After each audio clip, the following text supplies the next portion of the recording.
I'm Ray Robson. You might also know me by my Chess.com username SpicyCaterpiller, where I have one of the highest Puzzle Rush scores.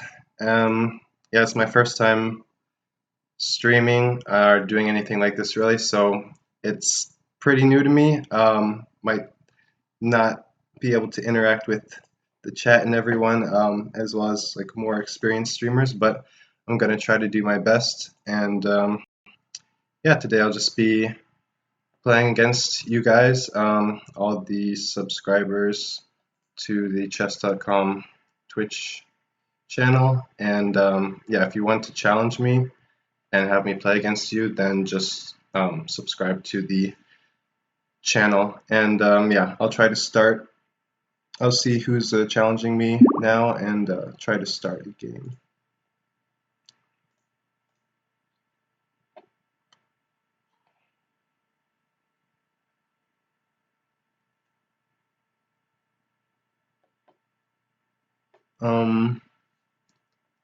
So far, I have 2 challenges, one from Thally Potter and one from Globe.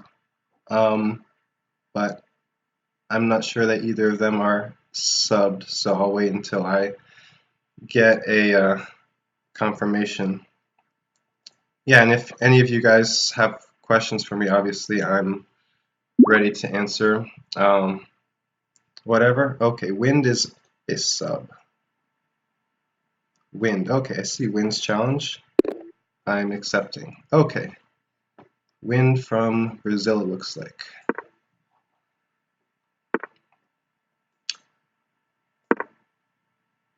So Wind is playing the Caro-Kann. Yeah. And bishop f5, obviously that's the idea of the Caro-Kann compared to the French, is that in the French, black plays e6 and his bishop is blocked in, but here it's kind of like an improved French. So I think, yeah, I think the Caro-Kann is one of the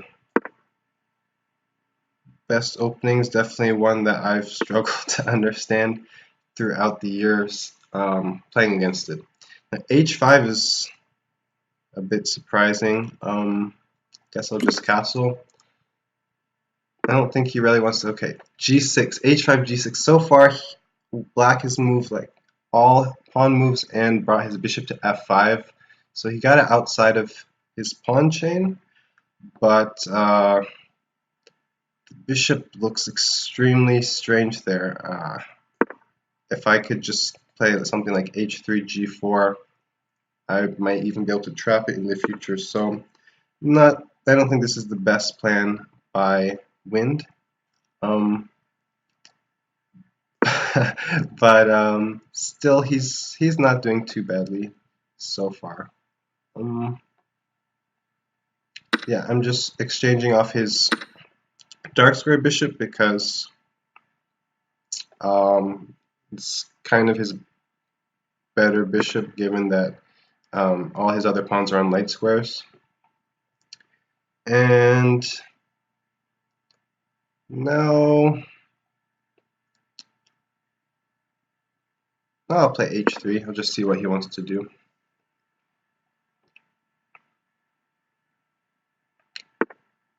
By the way, I would really love to be able to draw the arrows, but I don't know if I have something in my settings not enabled, because I'm trying to draw arrows and stuff, but I'm not able to. So if someone could like write in the chat how to actually do that, I will change that so I can let you guys see more of what I'm thinking about.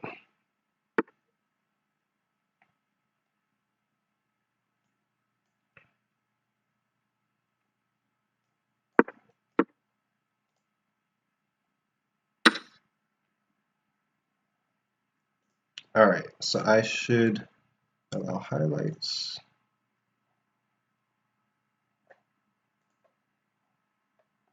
Okay, I'll change the settings after this game, so for the remaining games I should be able to draw things on the board.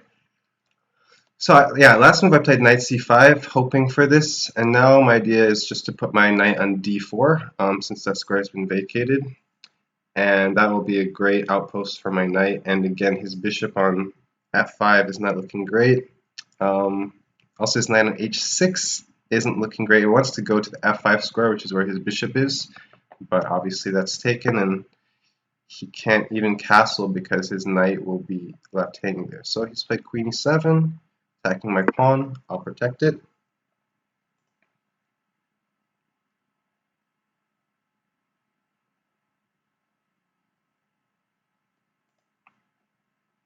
And now, if I was black, I would think about either b6 here, maybe trying to undermine my pawn, or bishop e4. He would love to exchange his bishop, and then also put his knight in f5, which I wouldn't allow, but that's definitely an idea for him.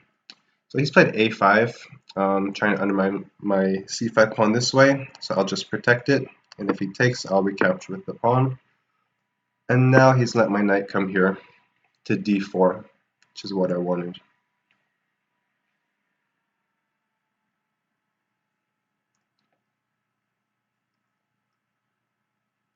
Yeah, ideally, I would love to play f3 and g4 and trap his bishop, but probably if I ever do that, he's going to play h4. So he's gone queen h4.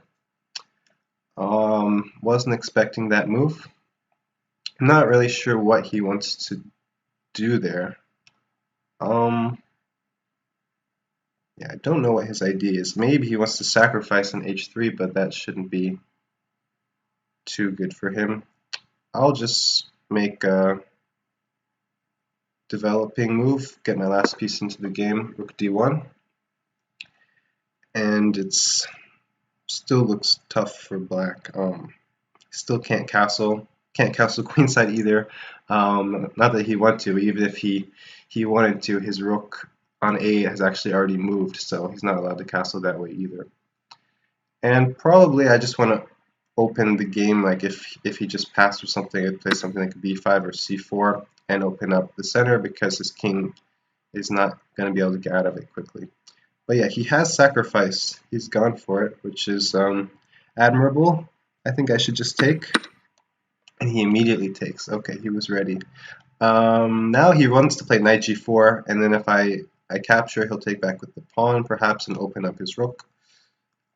I do have an extra piece for 2 pawns, so any simplification is probably good for me. So I'll just try to exchange queens here. Queen e3. And I'm guessing he won't take. He could also try to keep his queen with queen h4, which makes sense. And he has done that. Okay, the good thing is he doesn't really have much of an attack here. I'll offer another exchange, see what he wants to do here. If he goes back, then it's clear that he's not really attacking me anymore. And if he exchanges, then I'm happy with that too. So yeah, I should be much better here, but the game's not over yet.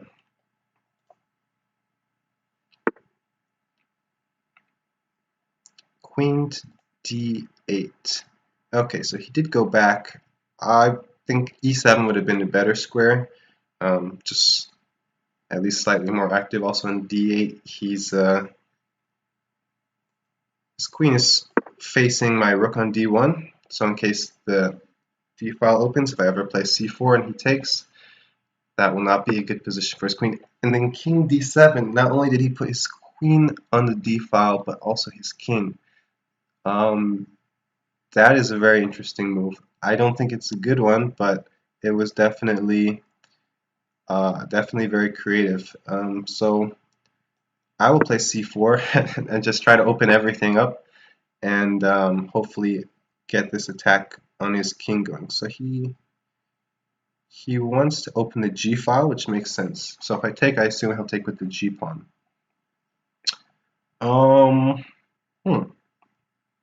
I'll take on c6 first, and then I'll think, should I take or should I just play like queen f4?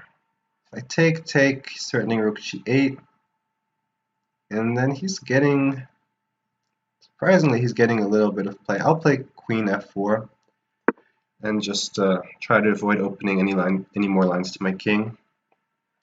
The problem is, if he guys rook to g8, then his queen might come back to h4 or the g file, and my king would be a little bit uncomfortable there. Now that the g file is not open, he still doesn't really have an attack. Even if this pawn gets to h2, I just play king h1.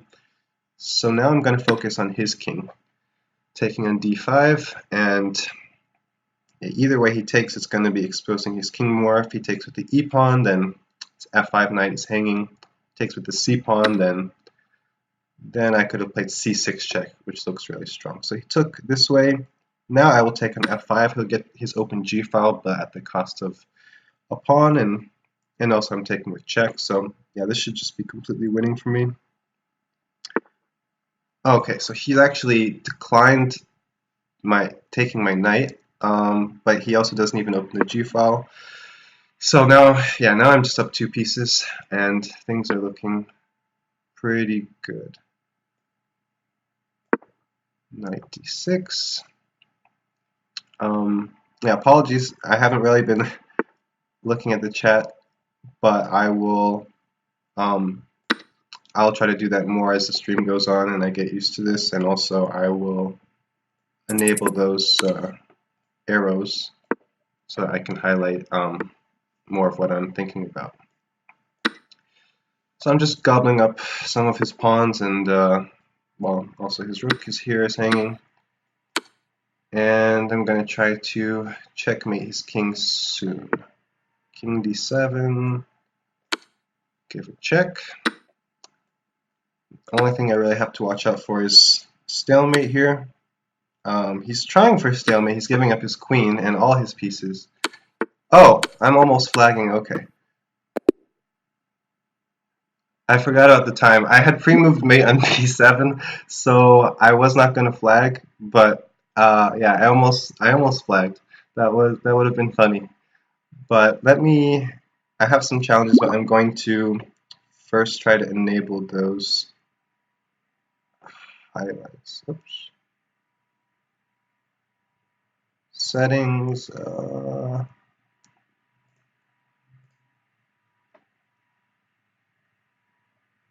Could someone remind me again what I need to do for the settings with the arrows?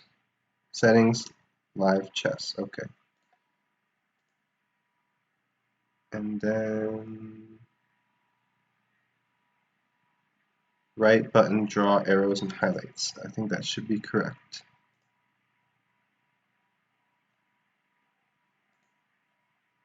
Alright, so now I'm back into live chess, and then I will see who I should be playing.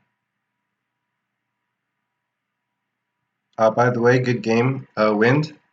That was an interesting game and more exciting finish than I was expecting. Cube, globe. Okay. Globe is waiting. Alright, I'll play globe. And I think some people were asking about Puzzle Rush in the chat. And yes, I will be doing some Puzzle Rush in this stream. I think the first 2.5 hours will be me just playing people in 5.0, and then the last 30 minutes will be me doing some Puzzle Rush. And I'm hoping to do okay in the Puzzle Rush. I'm always doing it alone at home. Not used to this environment, but hopefully I'll get a decently high score. If I could get like a 55 or above, that would be great for me. So he's got knight g5, and he's already attacking me. It's possible I've messed up. So now, alright, we can see these arrows are working. He's attacking my f7 pawn twice. The problem is if I play knight e5, he's going to play f4. And I might not have anything better than that, so I'm going to play knight e5. He plays f4. Now I'll play knight c4, or maybe I could try bishop g4. Um, then if he bishop g4 attacking his queen, and if he takes d4, maybe I'll have something like c5 and c4. Looks very risky for me, but yeah, I may have already messed up in the opening, so I'm trying to make it more complicated. If he doesn't take, he could move, he could just avoid taking d4, but the question is, where will he move his queen? Maybe queen e1. Maybe queen e1, and then with the idea to play e5 and open up more lines to my king. That's another idea that might be very dangerous for me, so yeah, I'm not liking how this opening has started.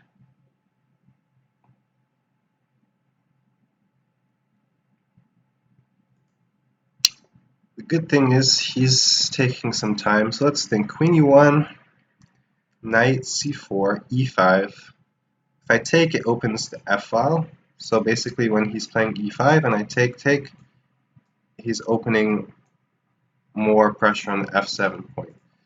And if I don't take, he's going to take d6 check. So yeah, I don't like what's happening, and he has found queen e1. Very unfortunate for me. Uh, yeah, I'm even thinking about giving up the knight somehow, but I don't see a good way to do it.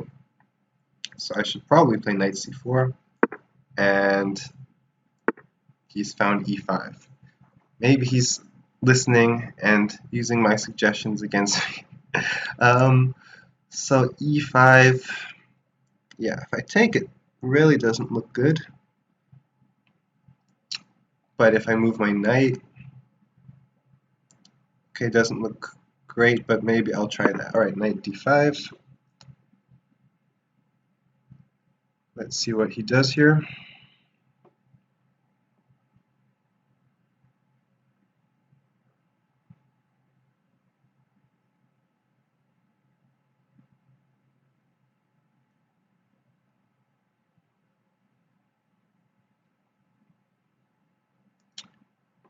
He's thinking, maybe he's thinking about e6, which could be possible. He has a lot of possibilities. He can always even throw in something like h3 if he wants to move my bishop. I'm not sure that he needs to do that. And of course he could take, is another obvious move. My position is definitely hanging by a thread. Actually, I don't think it is even hanging on by anything, but he's started to use a lot of time, so I have a chance to flag him at least. Queen e4. Alright, that's one move I didn't mention, but actually might be a very good move also. So if I move my knight, he can take on d6 then again. I can take e5, and I probably will do that. Now my queen is protecting my knight, so I was assuming he would take back, although I see another move which he could also do. So let's see what he does.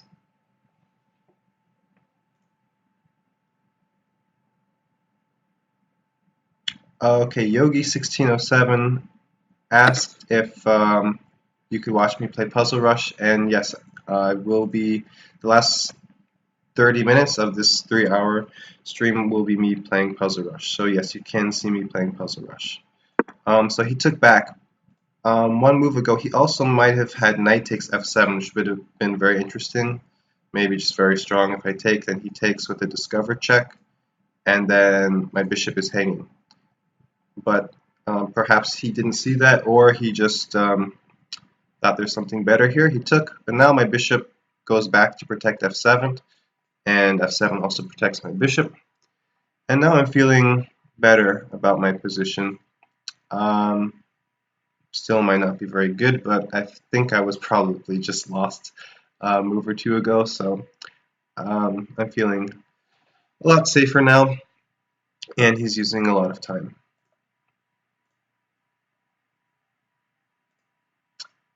Hex Hex Lucifer asked, "How are you so good in Puzzle Rush?" I think mainly just a lot of practice. I think there are many people who have at least as good tactical vision as me, but probably they're just not as interested in putting in the amount of time I have playing Puzzle Rush over and over again. And so obviously by playing that many times, you get used to the certain patterns that, there are certain tactics that are very common in Puzzle Rush, and also the harder puzzles. Most people are going to have a lot of trouble with them because they're not going to have a lot of time at that point. Maybe they have made some mistakes already, and the puzzles are just going to be very difficult.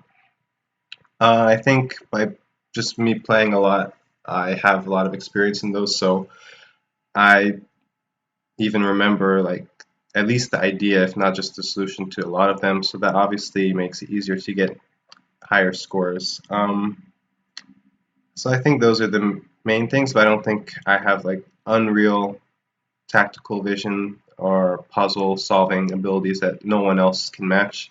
I think mostly it's just practice, but of course I still have to be decent at tactics. It's always been one of my favorite things when I started playing chess. Like most of the books I was reading were like mates, like just puzzle solving books like Mate in 3, Mate in 2, simple things like that, and then more difficult puzzles. And those are always my favorite. So it's definitely something that I've always enjoyed doing since I was young, but never had the opportunity to practice them in a way like this now that we can now with Puzzle Rush. So Bishop G5 was a good move. He's stopping me from castling queenside, and I can't castle kingside because of this rook. So I think I'm still in some trouble. I'm move my bishop back, and now, wow, he's playing pretty well. I went to castle, but then rook d1 might cause me some problems. So I'm going to try to play a little bit more quickly now and try to flag him, or at least pressure him into worrying about the clock and get him to make some mistakes. Now at least I castled. Not that my king's not entirely safe, but it's also not under direct attack, and at least it's out of the center. I'll try to exchange queens. And he has. So definitely I've escaped the worst here. And he's still fine, but I'm also fine. And now, soon I might actually become better, because now I'm targeting all these pawns.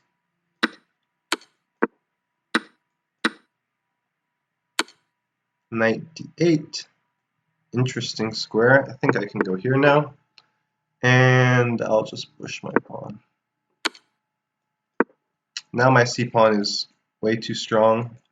Not really any way he can stop it. So at this point I'm actually winning, but I have won this game on time. Good game, Blobe. You definitely had me in big trouble in the beginning. Probably here, yeah, I was in big trouble. Queen e1 was a good move. e5 was a good move, and I think yeah, ed6 would have been good, and probably here knight f7 might also have been very strong. So I definitely escaped in this game. Okay, Bobble96 I see is in the queue. Let's sign Bobble96. Alright, good luck, Bobble96.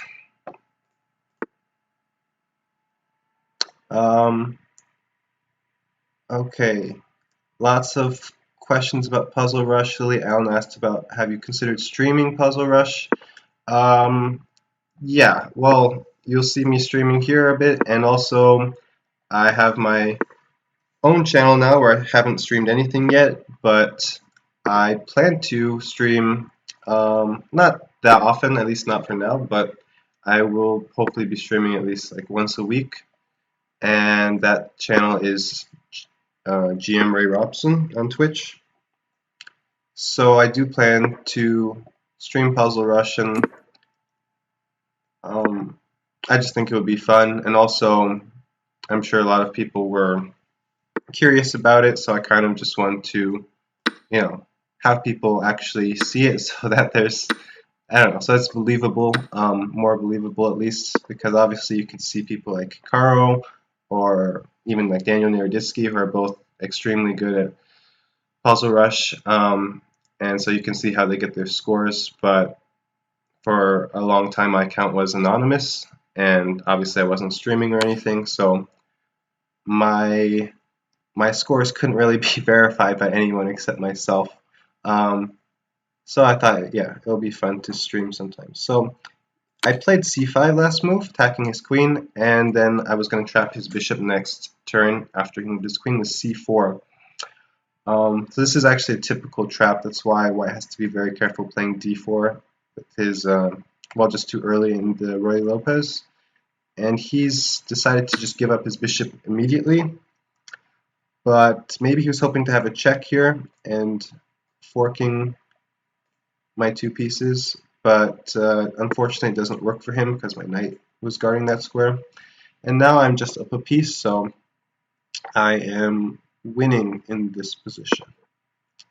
Rook f8, and I just want to put my king on g8 and get my king to safety because that's my only issue here. So he's played knight d5. There was another reason why queen d5 check was not crushing me, and I guess I'll try to show that now, assuming he takes back with the queen. And he has, so the other reason why it was not a big problem is I have bishop e6, and I stopped the check, and now my queen is suddenly protecting my rook. So he doesn't actually win any material this way, and I'm just up a piece.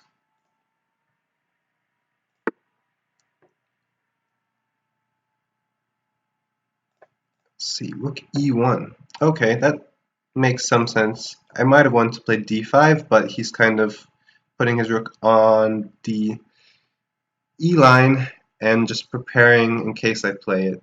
So I'm not going to do that. I'll just prepare to play d5, put my rook on one of these two squares, and probably just play d5, open up the position, use the two bishops, simplify, and it should not be too difficult in this position.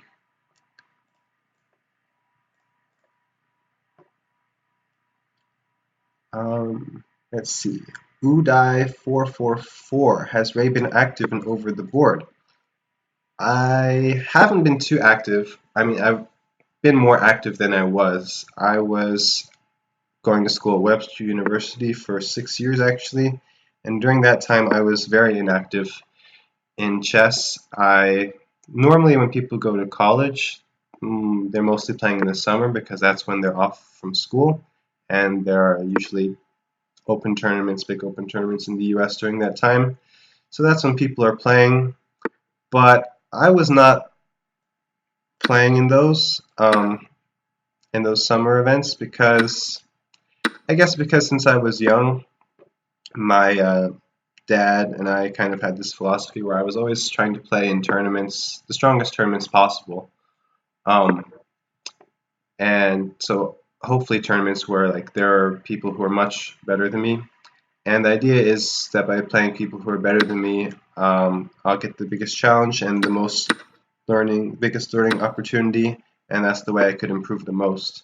Whereas if I was playing in events where I was always like the number 1 or number 2 seed, yeah, I might win more tournaments, but it would not be as useful for my chess development.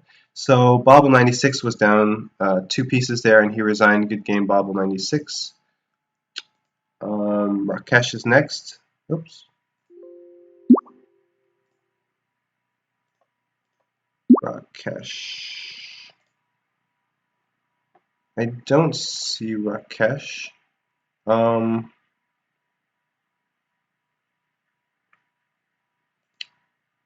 I see Play 4 and Vukar Rasilov, who is strong GM, but I don't think he's one of the subs. So I will wait for another challenge. John Davis. Okay, I will play John Davis, 59. Or Rakesh. I think Rakesh was mentioned first, so I'll accept him. Oh, but it's 3 minute. I think it's supposed to be 5 minute, but okay, they're both 3 minute. Okay, I'll just accept 3 minute. So going back to yeah, how much I've been playing. So I didn't play many tournaments when I was in college in the summer because at that point obviously I was one of the top players in the US, and so even though those are strong tournaments, I still would be one of the highest seeds, and I don't know. I was just used to playing events where I was not one of the strongest players. So I really did not play anything at all during those years, just like 4 tournaments a year, something like that. But since I finished school last spring, I have been playing some more. I've played several of the Chess Classic tournaments at the St. Louis Chess Club, and those have been very good events to play.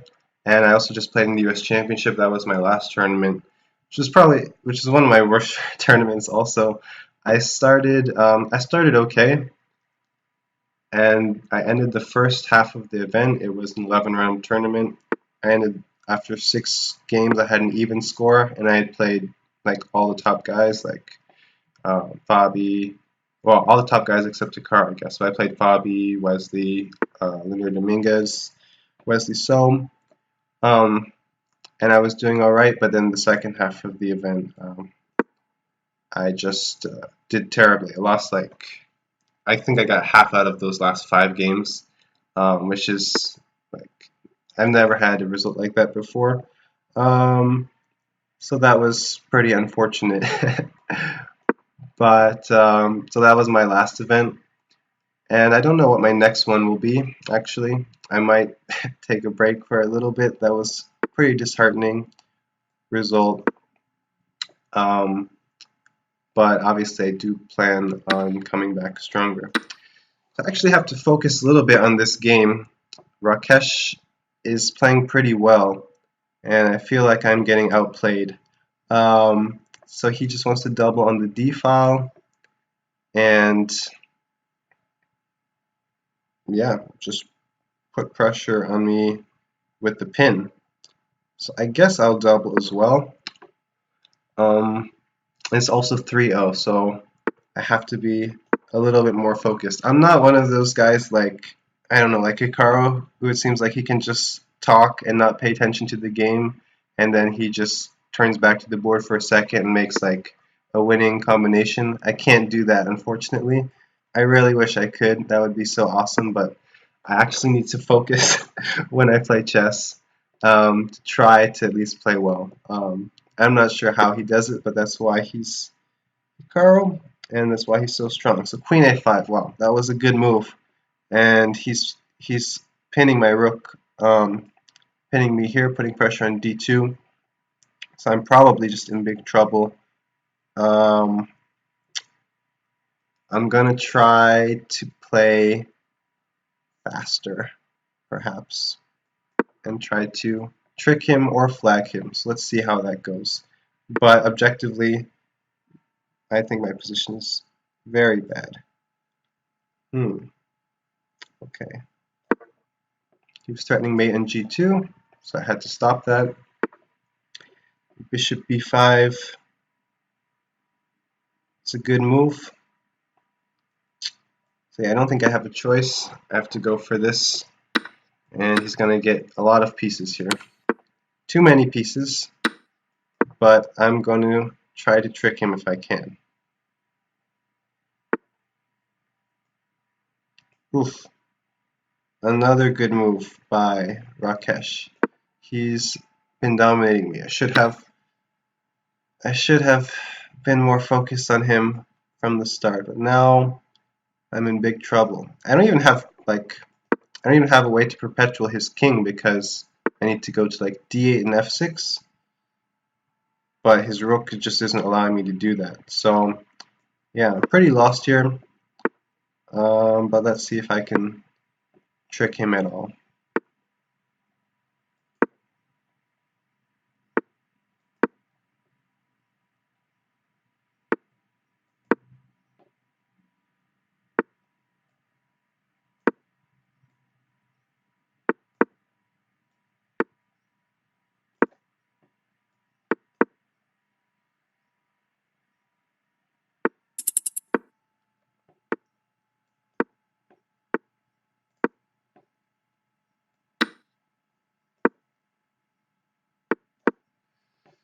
I'm trying to scare him with like perpetual ideas, but I don't think he's too scared. And he actually just wants to mate me. Alright, I feel like I'm gonna get mated in a few moves. Yes, wow. He's played really well. He's gonna mate me on h2. That was a nice maneuver. I'll take e6 and he will mate me. Okay, good game, Rakesh. You crushed me and you took away my 2900 rating, so I'm actually angry at you, but good job. Let's see. I think John Davis was waiting. All right, I will accept John Davis. Good luck, John Davis 59. I've played e5 like every game so far, so I'll try to do something different here. I'll play the Sicilian. I actually grew up always playing the Sicilian. And I started off with the Dragon, which is g6 and Fiend Shadowing, and then the Scheveningen, which I guess I'll play this game, and then later the Najdorf, although I still don't feel entirely comfortable with the Najdorf. I always loved the Scheveningen. I played that for a long time and had pretty good results, I think, especially at first. But I don't know, eventually, like starting from 2017, 2018, I just wasn't feeling very confident with Black and the Sicilian, so I tried to learn something new, something more solid, and that was e5 and the Roy Lopez, and I play, a few different lines there with Black, and I've actually done really well. I think I lost one game, like the first game I really started playing it, and since then I don't think I've lost any games in e4, e5 with Black, and I've played like a lot of really strong players, so that's that's also why I've stuck with e5, but for this game I'll go back to the Sicilian and my old favorite line, the Scheveningen. So here I've gotten to play d5, and now I have these two center pawns, which are really nice. He can't contest them right now, and they're well protected. I can always support this pawn on d5 with my bishop going to b7, so I'm not in any danger of losing those pawns or them getting too pressured. And right now I'm threatening d4, which is a fork on his two pieces there. So I would say that the opening has gone really well for me. Probably back here on move 12, maybe f5 wasn't the best move here. He could have just kept his pawn there, or maybe taken e5 as another option, another decent option, and that structure is probably about equal.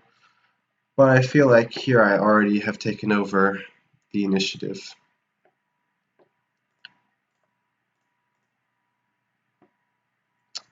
Chessweeb. Oh, hi, Chessweeb. Chessweeb asks, what's your score against Ilya Nizhnik? What an interesting question. I wonder why anyone would ask such a random question. Chessweeb is a channel on Twitch.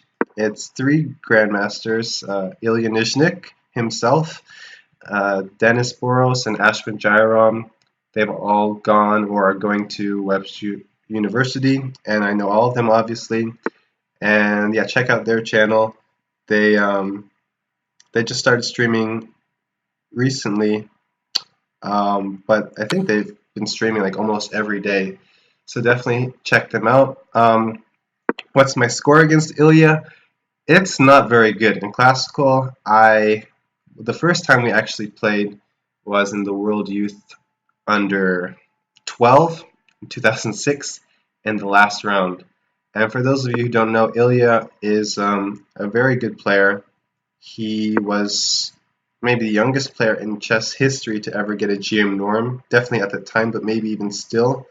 Um, and so when I played him, and also he was always playing like he was always like the youngest person in the age category. So like when I played him in the world under 12, he was probably like the youngest person in our category, but he was always so good even when he was that young. So yeah, when I played him in that last round game, which was like on board 2 or something, so it was an important game, he won that game, and then we didn't play for a long time in classical chess.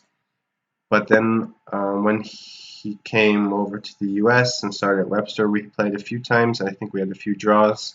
And then we did play recently. I think we just played at the Spring Classic, where I was white, and we had an really interesting position, but then he won yet again. So, yeah, I am -2, I guess, if I'm remembering right, against Ilya, and I've never beaten him, so definitely one of my worst scores against people.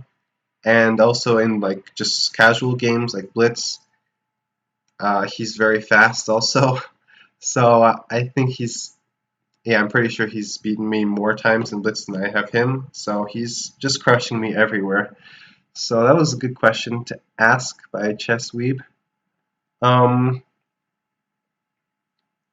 right, Johannes 181088 asks if I speak Chinese. It's an interesting question. Yeah, my mother is Chinese, and I don't speak fluently. I speak some Mandarin, but I'm definitely not completely fluent. But I can definitely understand some things when I just hear random people talking in Chinese. And oh, John Davis has resigned.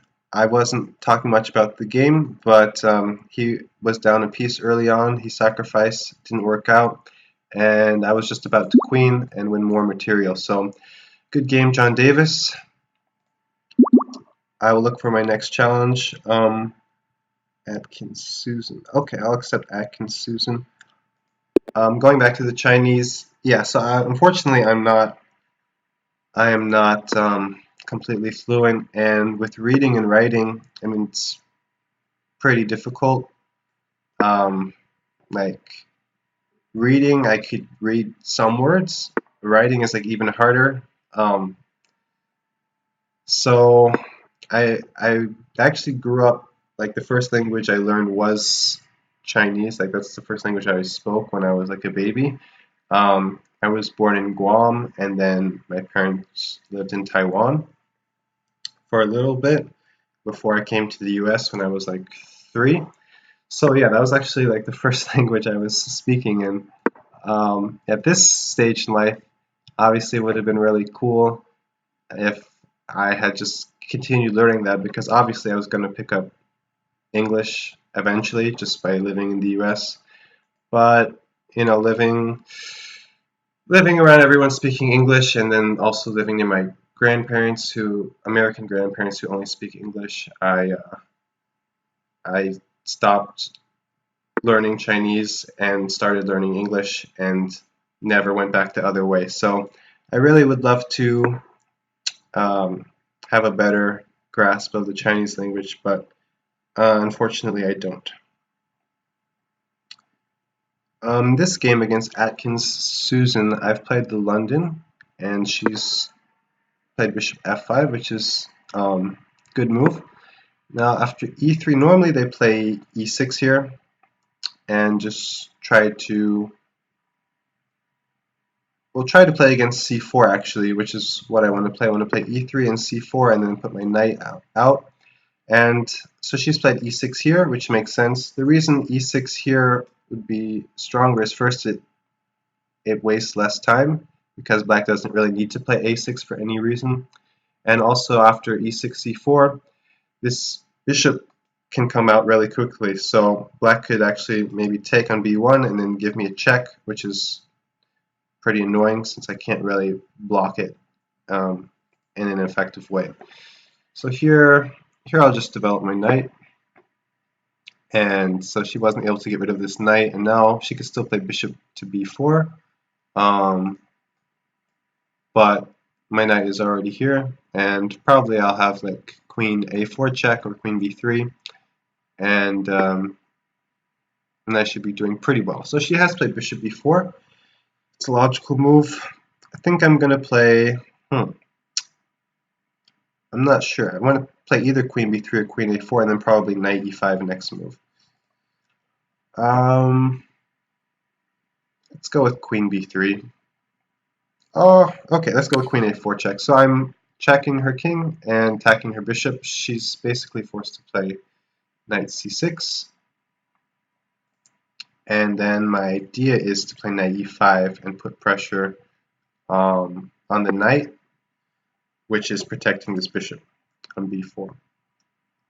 So yeah, let's do that. Knight e5.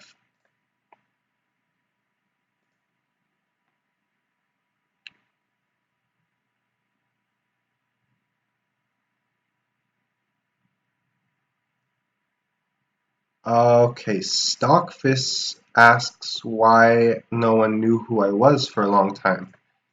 So the reason no one knew who I was is that I already had an account on Chess.com, which is just called Ray Robson. But I wanted to create an anonymous one just so that I could, I don't know, I just wanted to have one because I knew that GMs were allowed to have an anonymous account and just to play people and I don't know, not have them know who I was. And I don't think, yeah, I don't even know if Puzzle Rush had been created when I first got my account, or maybe it had been, but I don't think I even really knew about it. So it definitely wasn't my intention. But yeah, then once I started playing it, I guess I mean, probably I was a little bit too obsessed with it. And then obviously I got better, and then once I started getting really high scores, people started wondering who I was then. But yeah, it definitely wasn't created in order to, make people wonder who I was. It was just for myself. And then eventually, when I got I think 56, or actually when I got to 58, I don't know, Chess.com asked if I would just reveal my identity since so many people were asking. So I guess it's not a big deal. I didn't mind doing it that much. I don't really lose anything by revealing it at this point. So yeah, I figured that would be a fine time to just reveal the identity of SpicyCaterpiller. Going back to the game for a second, after 95, there was a lot of pressure on her. Oh, and so she did take, but as you see, there was not really a good way to protect this knight from being captured. So she just castled, which makes sense, and now I've taken the pawn. She's played knight e4, which is a good move. She's down a pawn, but she's trying to create active counterplay to get some compensation, which is really the right thing to do when you're down a pawn in a situation like this. So definitely a good idea. Now c3 is under attack, so I think I'll take d5 first, just so that my queen protects c3. And then next move, I'm thinking if she takes back with the e-pawn, I may play f3 and just try to kick that knight. And this pawn on c7 is also, well, it's weak right now and also just hanging. So after the knight moves back, I may be able to capture c7 as well. So this should be quite good for me, but there's still some play for black.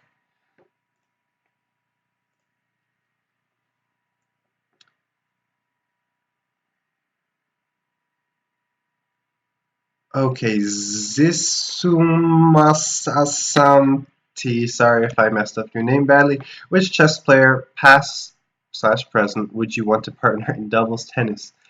Um, so this whoever asked that must know that I like tennis or that I play tennis, and I do actually play tennis.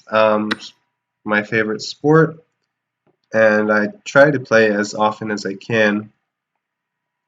Um, who would I partner with?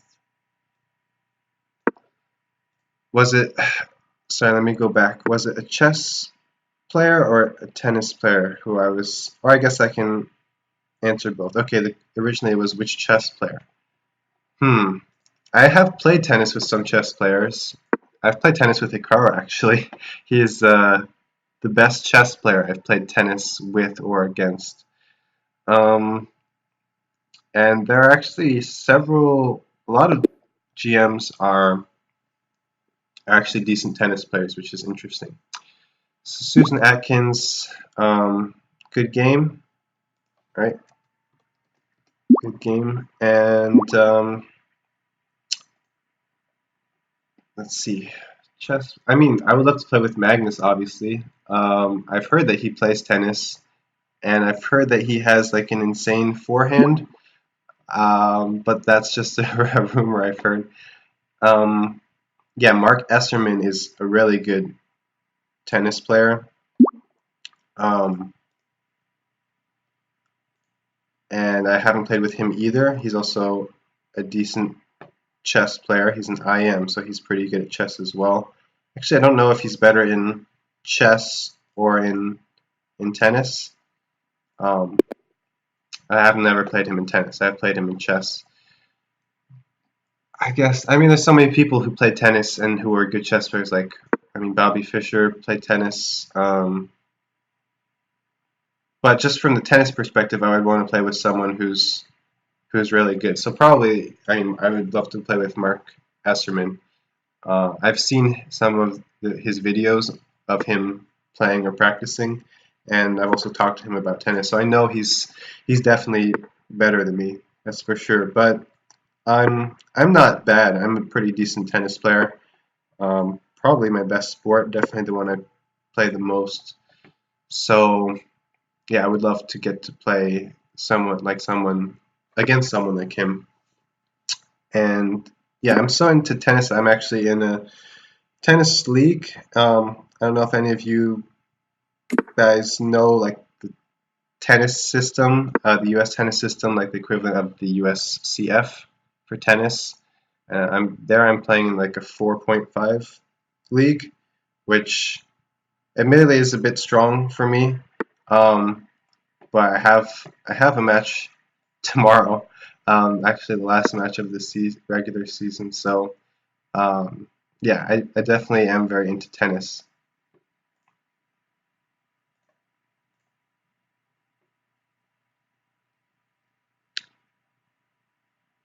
Let's see.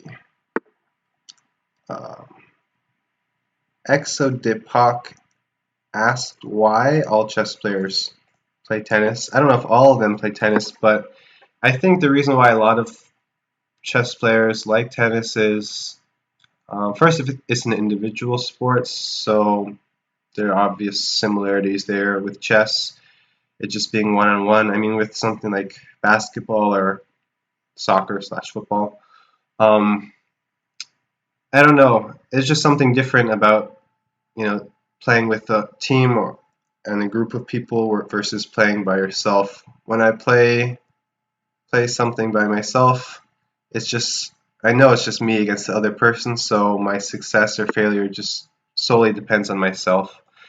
And I don't know, there's something attractive about that, in that it's all in your hands. I think that's one reason. Also, it's just probably easier to place more often since you just need one person. So it's just easier to find one other person to play against rather than having to gather a whole group of people. And it also requires like strategy. Um, and things like that. So I think there are actually a lot of similarities to chess and between chess and tennis. So that's probably why a lot of chess players are drawn to playing tennis.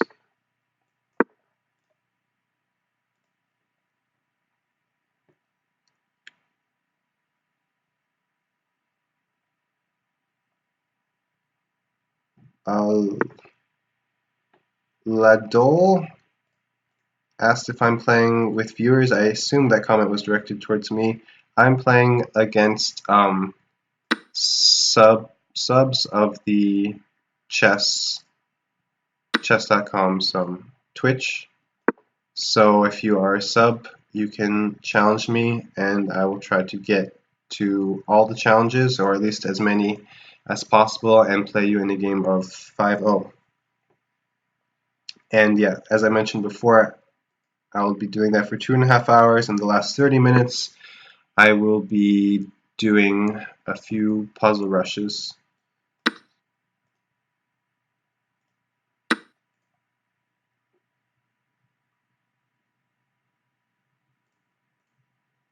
Okay, so here Jackie the Swede has gotten into some trouble, lost a pawn, maybe thought that he could take back on e5, but actually I just take now, and my knight is protecting this bishop, and actually this queen has nowhere to go. My knight is controlling a7, and this bishop is just harassing this queen. So very unfortunate that queen is trapped there on b8, and now I get to take the queen.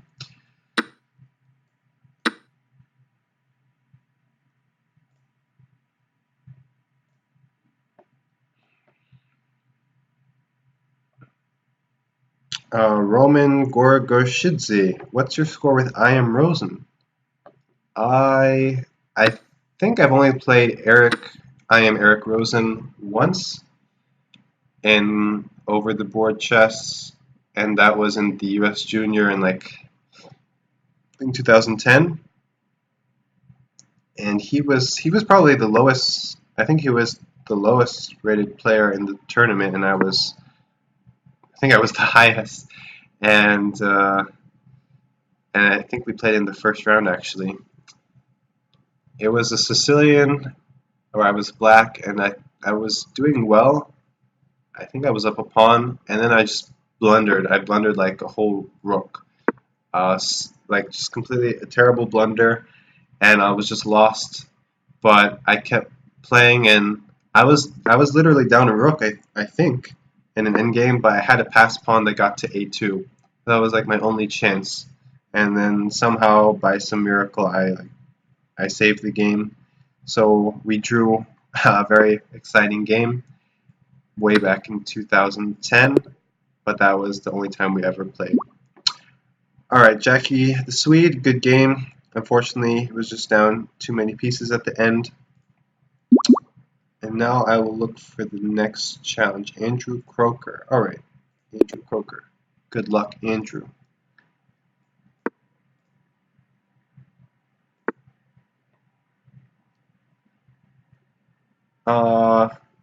Okay. How do I remember that? I think good memory and being a strong chess player usually goes hand in hand. I mean, definitely my memory is not comparable to a lot of other players. I think past and present. I mean, I think I've heard stories about people like Mikhail Tal, just like randomly remembering, not randomly, just remembering like all these games that he just read through in chess bulletins back in the day, and like I can remember the stories of some games, but I wouldn't be able to relay like the precise moves that were played. Like if you ask me right now, how did your game against Eric Rosen go? I would not be able to play through the whole game for you, just through my memory. Whereas I think people like Tall probably could, and probably could even like tell you, like recite games that were played by other people, that games that he just read in bulletins and stuff like that, which is just insane. I wish I had a memory like that, but I don't. And another example of incredible memory is like Magnus.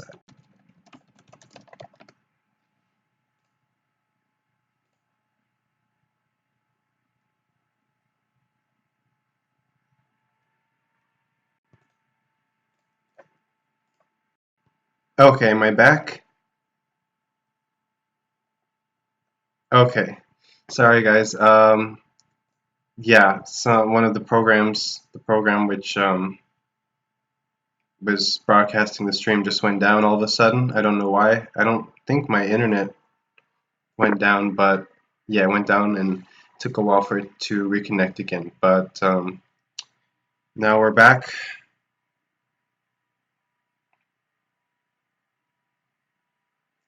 Ward G,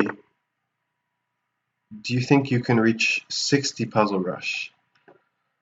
Uh, yeah, I think it's theoretically it's possible for me, like because I have 59. But yeah, honestly, I was gonna had 56 and I was just trying to get to 57, and then I was gonna like stop then, or at least, I mean, I wouldn't really care if I got more anymore.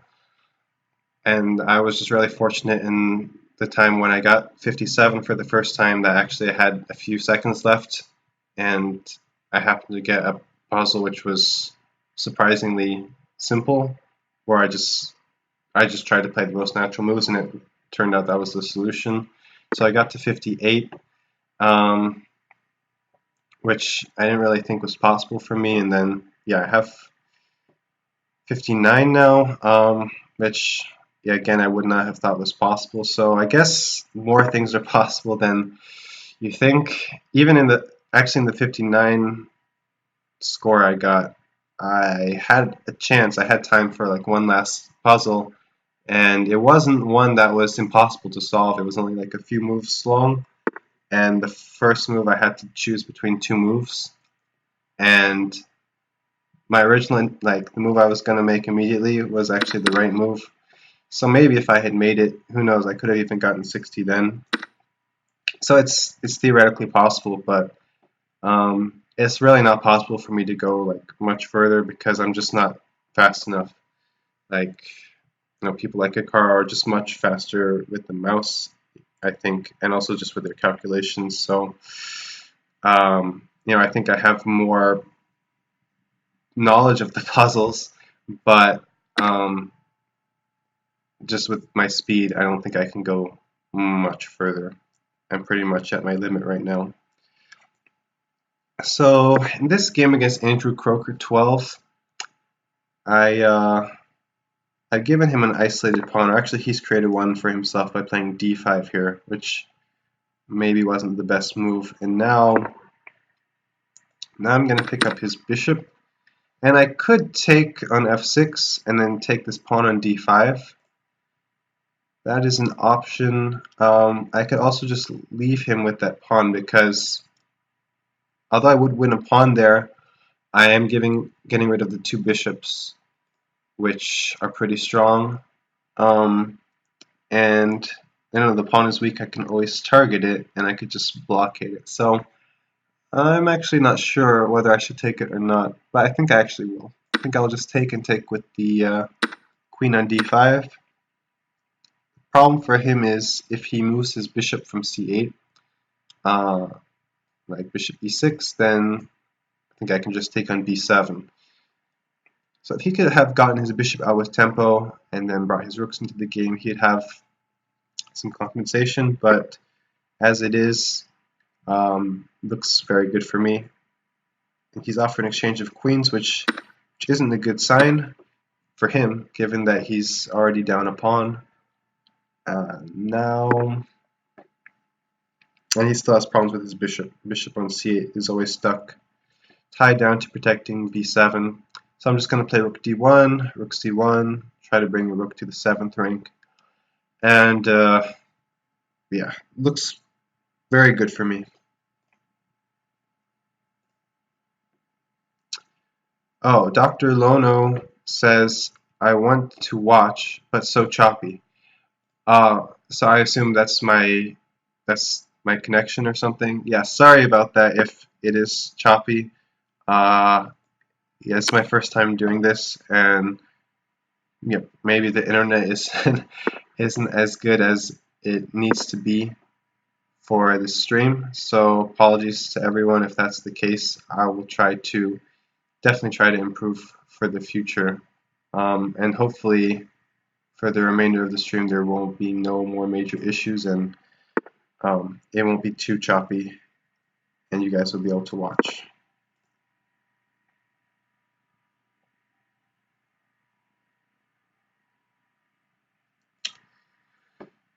Andrew Croker, he's getting pretty low on time, and also both my rooks now penetrated on the 8th and the 7th, and yeah, black is super tied up or tied down here.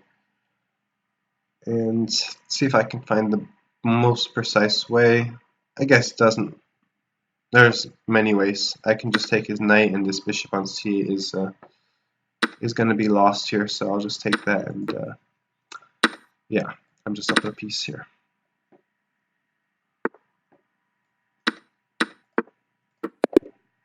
Alright, good game, Andrew. Let's see who's next. Snow Ripper 3.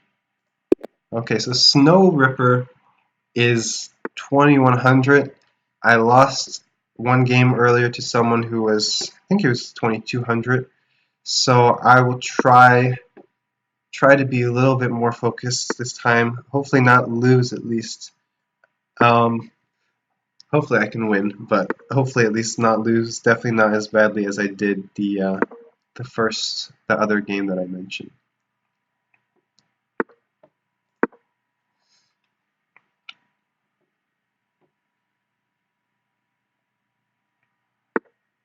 Okay, so Snow Ripper is going for a pretty sharp line.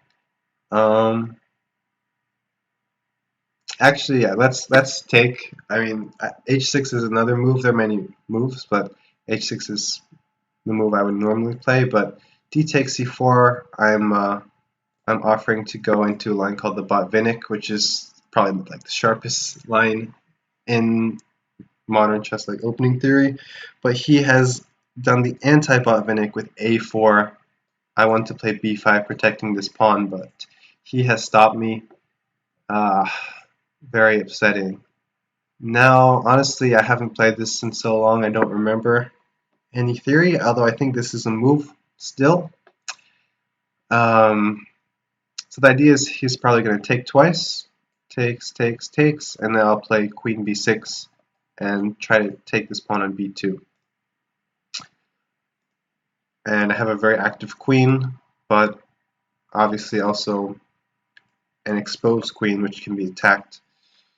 So let's see what Snow Ripper does. He does decide to take once, and now he's taken again. Alright, so I think queen b6 is the move here. And let's see what he decides to do. Problem for him is, I mean, he would maybe like to protect the knight and not let me take on b2, but he doesn't have the a pawn anymore, so he can't play a4.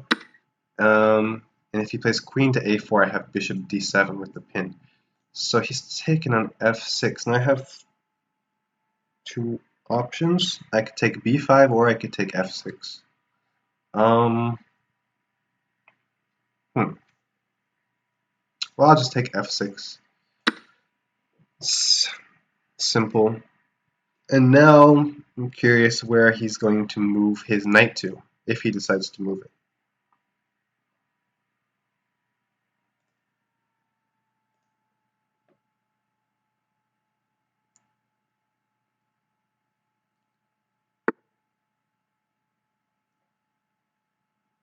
Okay, Johannes181088 asks another question. What are your goals in chess? I'll get to that in a second. Let me think for a second about this move. I can take b2. I can play bishop b4 check.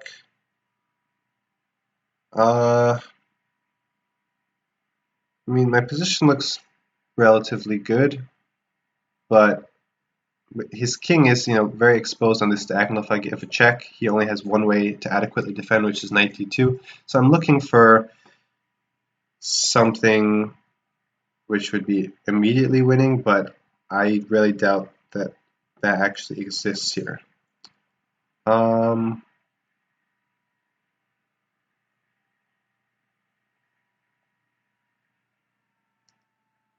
I guess I will just take his pawn. What are my goals? One of my goals is definitely to become 2700. I don't know if that's a long-term goal or a short-term goal, because I mean, until like this last tournament, I was in the high 2600s, and I felt like, it shouldn't be that difficult to get to 2700. I mean, it would be difficult, but like I should definitely be able to get there. But after this last result at the U.S. Championship, as I mentioned, I did really badly there. That definitely made it a lot harder. But I still do want to get to 2700. And another one of my goals, I mean, just for my chess career at some point, is I really want to win the U.S. Championship at least one time. I mean, that would be amazing.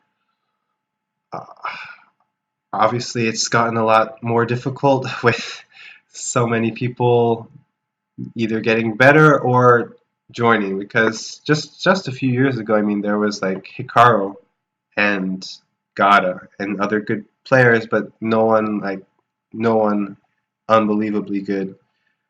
But now we have Fabiano, Wesley, Lanier, Sam. So it's changed a lot, and it's much more difficult. But that will also make it more rewarding if and when I ever do achieve that goal.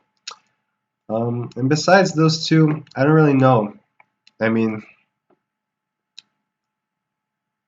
I don't know. When I was young, I think even now, I don't know, a lot of people thought I was very talented.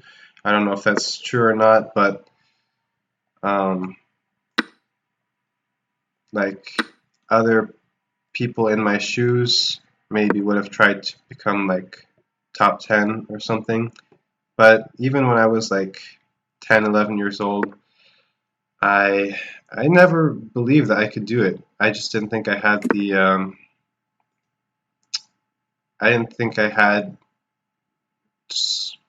the ability to reach that level. I knew I could probably become a GM, maybe I could become like 2700 or something, but to be like really within the top 10 just seemed impossible to me. I don't know, maybe it wasn't, but it definitely didn't help me get there. But that's just how I thought, even at that age. So yeah, beyond those two goals, it's hard for me to say right now like what further goals I have for chess. Another thing I would have wanted is to be, part of a team that won a medal at the Olympiad, because just back a few Olympiads ago, that was extremely difficult for our team. And then I was very fortunate to be part of the team in 2016 in Baku, which won gold. That team had Hikaru and Fabiano, Wesley, Sam, and me.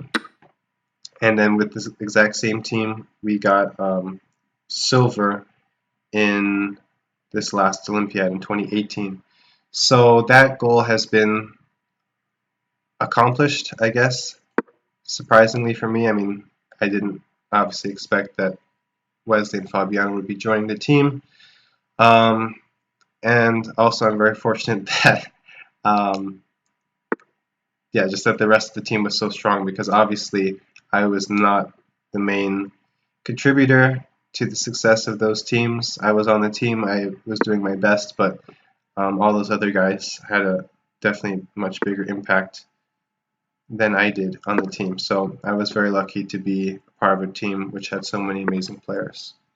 Alright, time is ticking down here actually, and I forgot I am playing a pretty decent player, and I need to try to win this game, try to avenge my previous loss. So let's see if I can do that. Oh man, there's some tactics here. Oh, not really. Thought knight c6 was winning something for a second, but I can always at least take. Yeah, white is doing alright here, for sure, but I think it's going to be tricky for him, the clock winding down, and with me having this outside passed a pawn, I think I'll probably be able to get him, but let's see. We both have about 30 seconds here, so it's going to probably devolve into a time scramble. But he's taking way too much time. He spent like 15 seconds for this last move for some reason. And now my a-pawn is just marching down the board.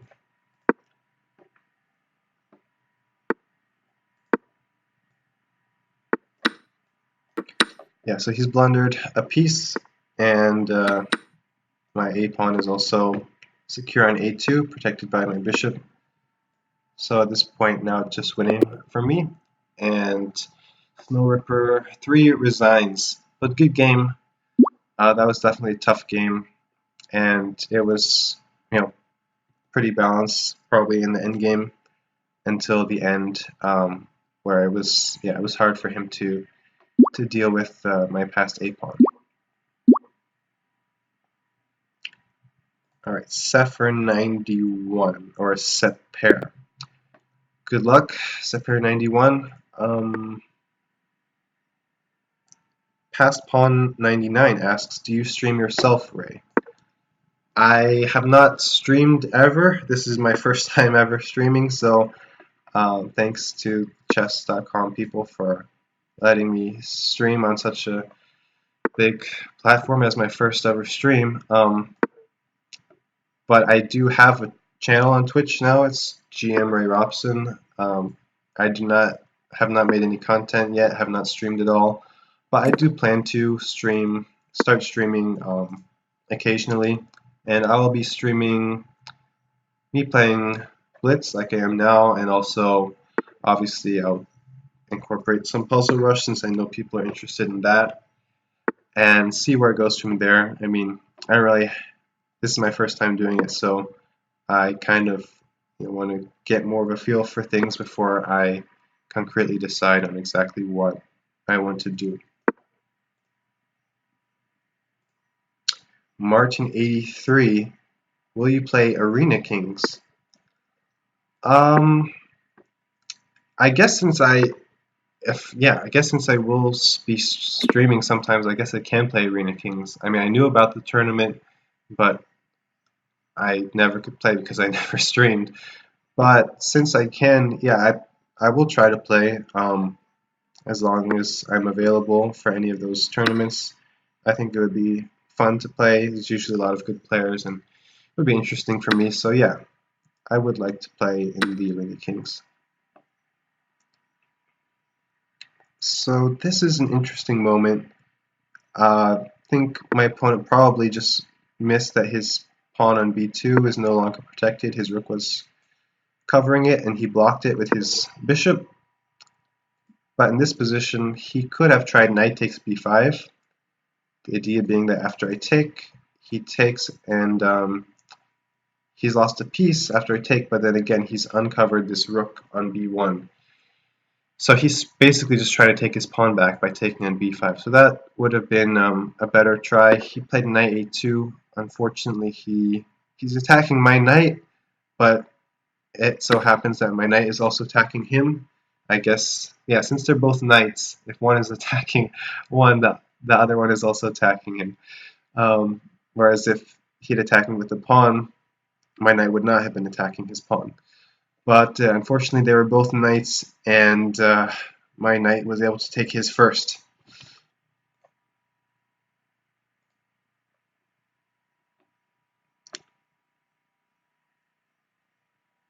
Okay, Grain1 asks, have you played 960? I Yeah, I've played 960 in my life for sure. I have not really played on recently on Chess.com. I've actually I've tried to just get into random 960 games, like just put out a challenge for 960 on Chess.com, but no one ever no one ever accepts. And then I'm usually also then I just decide to put out a challenge for Bughouse, and then I instantly get a game. So I've never ended up playing a Chess 960 game on Chess.com, at least not recently. But I really do like Chess 960, and I would definitely be interested in playing in any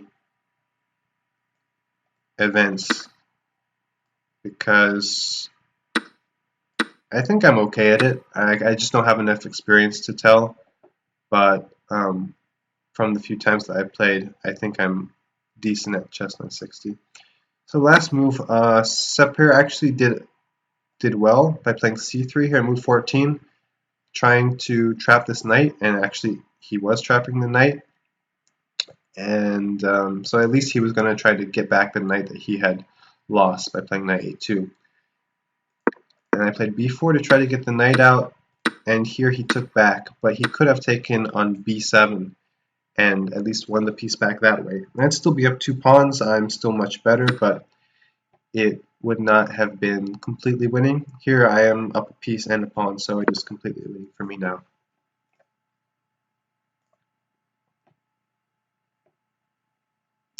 Max Mlinek, do you know that this year will be 960 WCC with qualifiers? Yeah, I just briefly heard about that recently. Yeah, maybe I will try to play it. I have not thought about it at all. Yeah, as I said, I would love to play some 960 events as well as just regular chess events.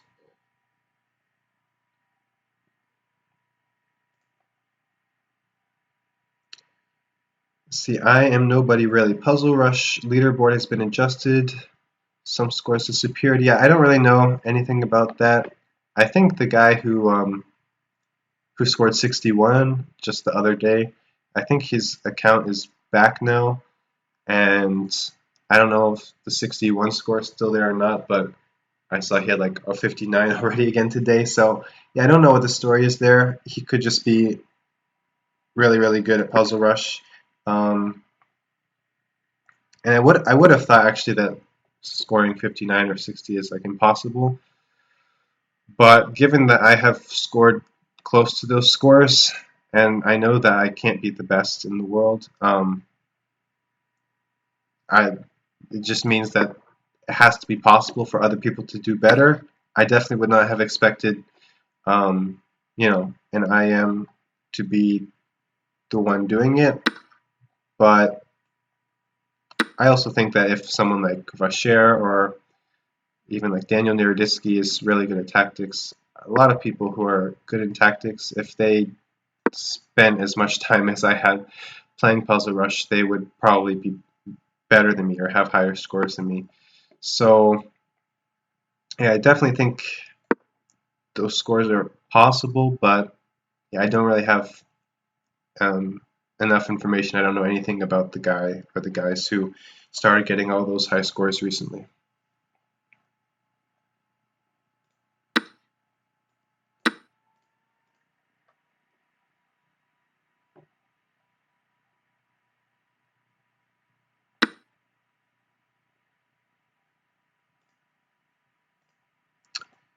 Alright, so Sepir has been simplifying. Last 2 moves he exchanged queens, then he exchanged rooks, which obviously I don't mind because I am up a piece.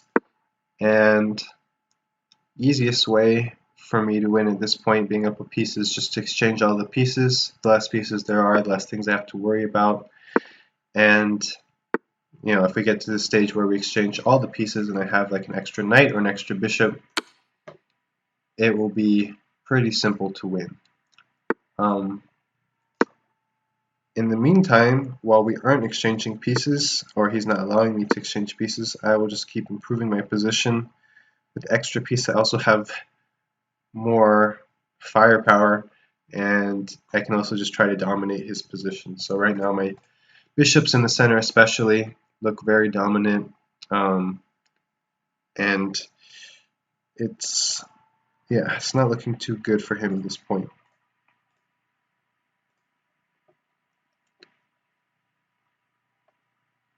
Past pawn 99, how long have you spent playing Puzzle Rushton, roughly? I've not calculated the amount of time I've spent playing. Definitely a lot, but you can go to anyone's account and see how many attempts they have. And all my attempts are basically from on SpicyCaterpiller. I think I went to my original account, Ray Robson, and I did a few there just for fun. But it's not that many attempts. But yeah, basically all my attempts are on SpicyCaterpiller, so you can just add those up and see how many hours that's been. Good game, Sepper 91. Susan Atkins, or Atkins Susan, challenges me again, but I will look for another challenge since I've already played her. Oh, okay. Actually, queue is empty, so I will go for a rematch. Okay, see Globe, I see Susan Atkins. Let's go with Globe. Alright. Time to match against Globe again. I won the first game, so he's going to try to get his revenge, I'm sure. Knight c6. Normally black doesn't want to put the knight in front of this pawn on c7. It would be much better for him if he could have moved his pawn out first to c5 and then get the knight behind it, whereas with the knight in front of it, that pawn is really stuck there, and usually it's not very good in these structures. It's not the worst move, but it's definitely not considered to be the best way to play for black.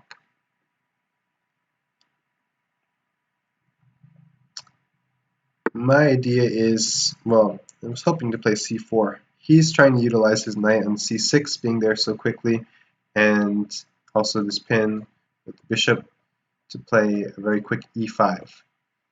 So I guess I'll just be, or he also might want to play g5, h5. This is actually an interesting opening. I'll just play super solidly with bishop e2 and see what he does.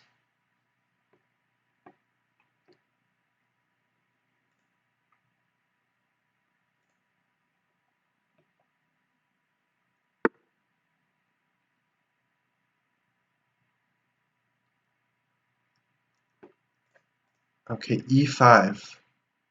So my idea of bishop e2 was to prevent e5 by getting rid of the pin, but he's decided to go for it anyway. So yeah, he wasn't able to take back on e5 immediately. He had to give up his bishop, which I'm happy about. But he's claiming that he gets these two center pawns, and he's happy. He's saying that he's happy. So I guess I'll just go back. He'll probably play knight f6, and I will castle. And yeah, I do want to put pressure on his pawns as quickly as possible. I'll play either c4 or knight c3 next move, I'm assuming, depending on what he does. There's not really any way for me to pressure the e5 pawn because there's just no way I can target his knight on c6 at the moment. But d5 is definitely attackable. I also even have bishop h4 to attack his knight on f6, which is protecting d5. But I think I will play knight c3 or c4. Both look pretty good. c4, he might play e4, and then I think I'm better there. Knight c3, he could play e4 as well. That one might not be as clear. So I'll play c4. I think c4 is a good move. So c4, I'm attacking his pawn. If he takes, then he's really weakening his structure. So he's played e4, which was kind of the critical move, and now this was my idea. Hopefully I'm not blundering anything. And now we're going to go for a forced sequence. And the main point is that I think at the end, to get back his pawn, he's going to have to take, and he's going to have double pawns, which will be very weak, and also an isolated pawn on a7. And so I'll just have a better structure. So even though it will still be equal material, I think I'll have a much better pawn structure, and so I'm hoping that I will be better.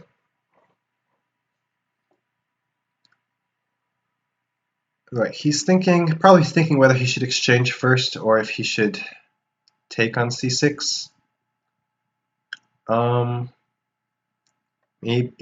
Maybe he's worried that if he takes on c6, I'll have queen b3 or something. I don't think that's a big deal. He always has queen d5 check if he really needed to. So bc is a logical move. And okay, I'll just develop and see what he wants to do here. Another idea was to take, because if he takes with the rook, then c7 was hanging. But okay, he's castled now, and I think I'll take now. So now my idea is if he takes with one of the rooks, the pawn is hanging on c7, and if he takes with the bishop, that's the only idea of taking with the bishop is to protect that pawn, but the bishop on d is really badly placed. So he did decide to just let me take that pawn if I want. Actually, I don't know if I want to take it because he's trying to play rook d2, and he actually left his rook on f8 to put pressure on my f2 pawn. He wants to play something like, oops, knight g4, and put a lot of pressure on me. So I think I will just contest the d file and say that, yeah, it's still equal material. I wasn't able to take your pawn, but your pawn structure on the queen side is still ruined. All I have to do is prevent any counterplay, and in the long term, I am much better due to my superior pawn structure. So here I'm playing rook c1, just putting pressure on these pawns on the c file, and in the future I want to play maybe knight a4 or knight e2 to d4. So he's played knight d5. I was not expecting that. He's giving me a pawn, it seems like. So I guess I'll take the pawn.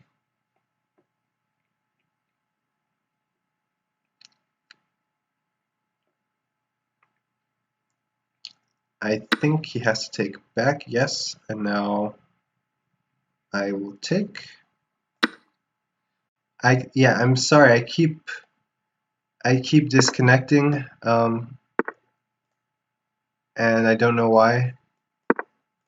It's definitely not usual for me to keep randomly getting disconnected during my games or just in general. And also sorry, Blobe, although I think you were lucky because I was winning in that position where I got disconnected, but hopefully, yeah, looks like I'm back. Sorry again. Oh, and wow, now Blobe has a 1-0 score against me. So now I'm the one who needs to get revenge. And I guess this was the line he played against me before, right? Where I got into trouble. So somehow I need to avoid that. Normally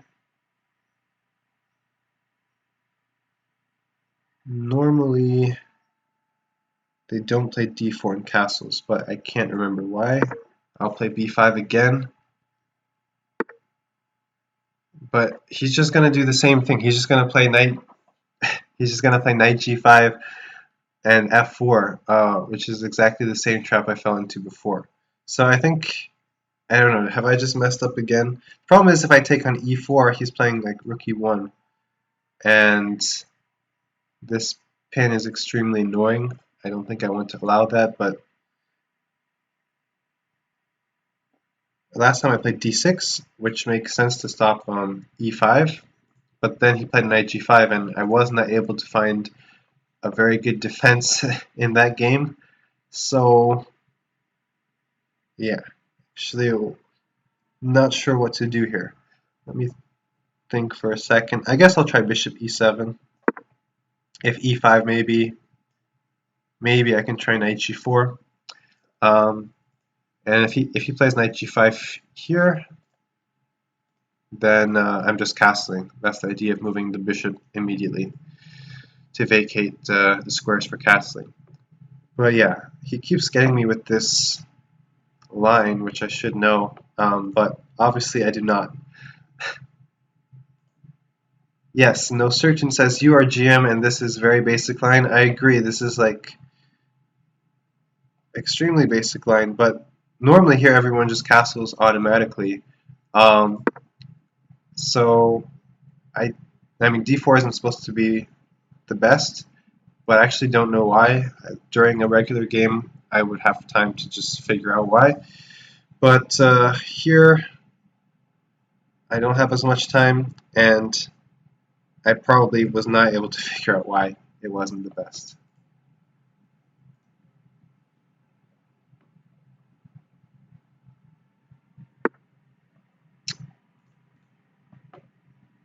Please play e5. Now, e5 was the best move. Now I have a choice whether to go to g4 or to e4. Problem with going to g4 is my knight could just get stuck there. And once he protects e5, he's going to play h3. So I mean, I could go to e4, which is safer in that my knight won't get trapped, but I really don't think I'll have a good position then. So I guess I'll go for the riskier line, knight g4, and make him prove why it's a bad move. And it probably is not a good move or not a good position, but he at least will need to do something concrete to show me why my position is bad. So now I'm attacking e5. Most likely he will protect it with one of his pieces, but there are a lot of ways for him to do that. He also potentially at some point has the idea of bishop to d5, which pins my knight. And especially after I play something like d6, he might have bishop d5 as an idea. So he's played rook e1, which is a logical move. Now if I play d6, he might want bishop d5, which could be annoying. I guess I could try f6. Doesn't look too good, but maybe I have to try it. So I'm hoping just to get rid of this pawn on e5 and take back with the knight. So now at least my knight is not going to get trapped, and the big problem for me is that his bishop is controlling g8, so I can't castle. So I'm really hoping that he'll give me time to play d5 and cut off that bishop and castle. Once I can do that, everything else is good. My structure is fine, but if I'm not able to do that, I'm in huge trouble. So the next few moves are really critical. Bishop g5 looks like it was a good move, actually.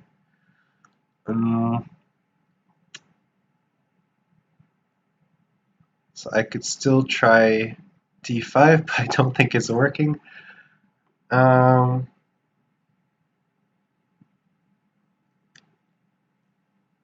really don't like my position, I have to say. I will try... Yeah, I'm pretty desperate here. I'm playing rook f8 just to take back with the rook in case he takes. And hopefully I will somehow get all these pieces out of the way and get my king to the queen side. Because my structure and everything is still good, the big problem is just that my king is completely stuck in the center. Alright, and I also need to play faster because I'm down to about a minute. And with no increment, there's a big chance I could get flagged. So I will try to play faster and hopefully confuse him. Okay.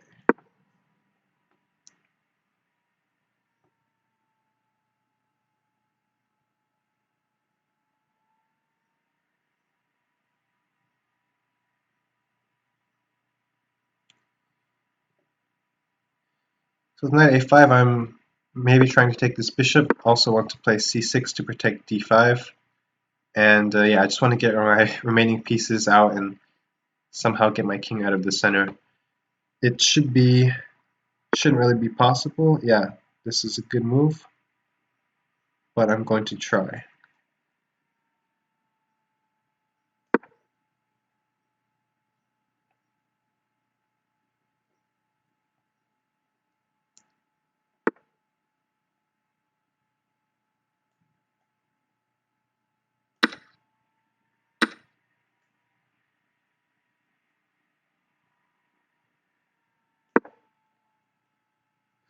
Oh, I actually completely blundered last move. Let's see if he finds it. Okay, he's found it. And yes, knight d5 because of the pin. So this is looking bad. Still might have some swindling chances because, well, mostly because it's blitz. That's my main chance. But it looks like I'm okay. Can you guys see the game now?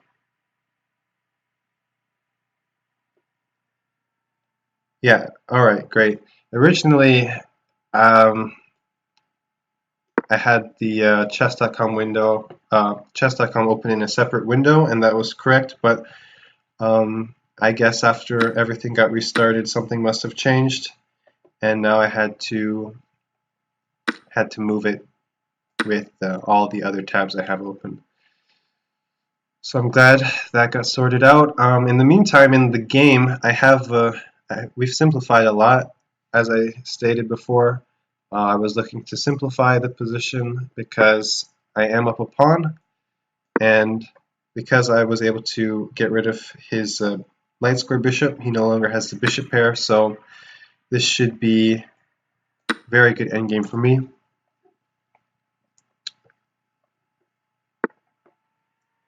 And let's see, I'll play b3, try to play c4, gain some space. And that's where my extra pawn lies, of course, on the queen side.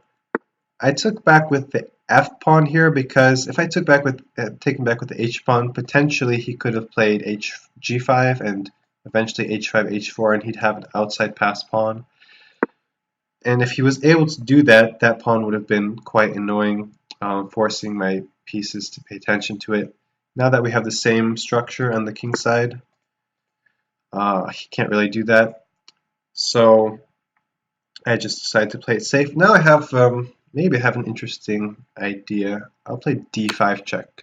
So now if he takes, my idea is to take on b5, take, and I give a check, and then I take back. So I get the pawn back, and I've changed the structure a lot. And what will end up happening, if that happens, is I'll have these two pawns. Alright, so we're going to see it happen.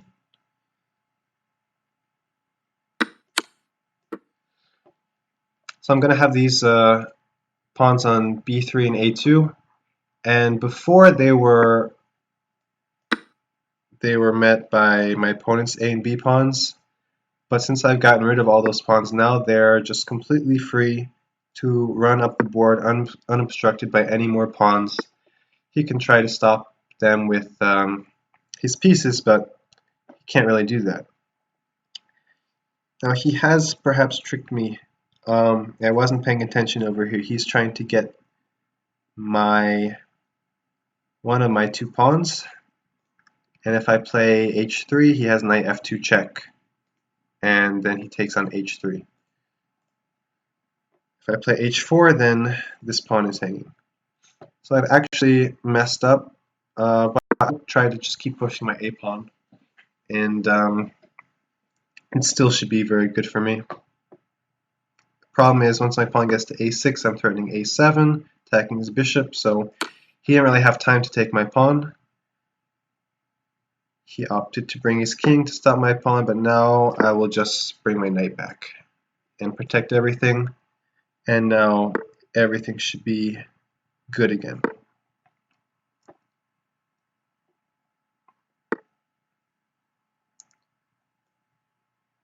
my bishop on c3, attack his pawn, maybe just put my bishop on d4.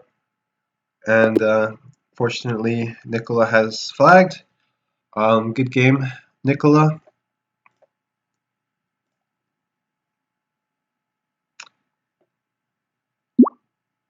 Now, alright, I think I'm gonna need to open the Twitch chat now in a separate window so you guys don't always see when I'm looking at the Twitch chat. I'm not sure, but that's what I'll do so I can see whose challenges I should be accepting.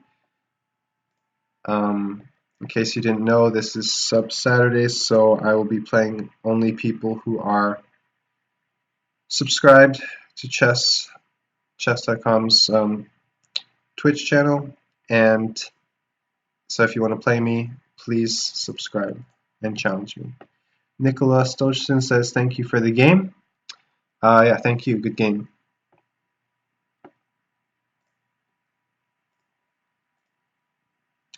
So right now I only see one challenge from Knight Outpost OP, but I do not see any other challenges from the people who are listed in the queue,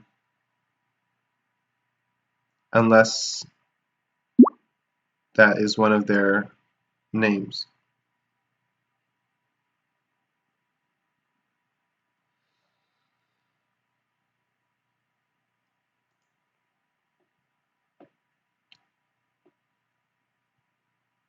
Yeah, in the meantime, while I'm waiting to accept someone's challenge, if you guys have any questions for me, I'm happy to answer.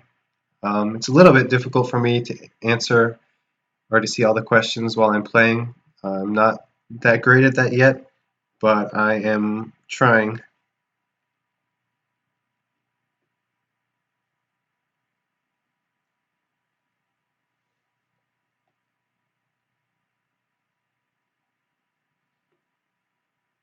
Cash Menke asks what's the format. It's supposed to be 5-0.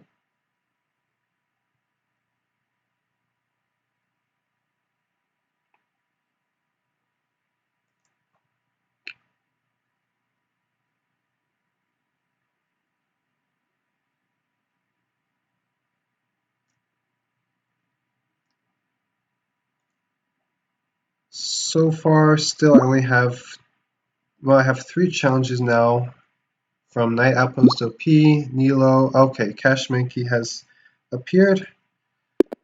I will accept his challenge and try to play a good game. I've had a few games where I was not playing very precisely, so I'll try to focus a bit more and play a relatively clean game.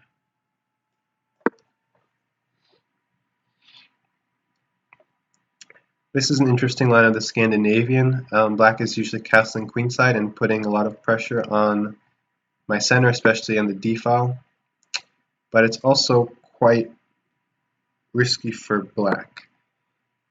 And actually I'm not sure that his knight and f6 is ideal here. So I think this is a setup I used to play with white, but it's very sharp, so let's see what's going to happen. Knight b4. So Cash Menke is playing very quickly. Seems like he knows all of this. He was threatening knight c2, which would have been a fork, so I need to get my king off e1.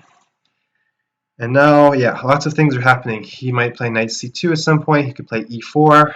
I want to kick his knight back with a3, and in general, I want to attack his king on the queen side, if I can. So it's a very sharp position.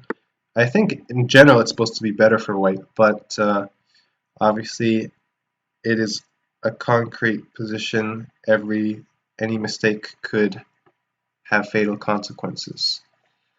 So he's played knight c2. I really want to play knight h4, but he will probably just take. And I might end up doing that anyway, since don't know if I have anything better.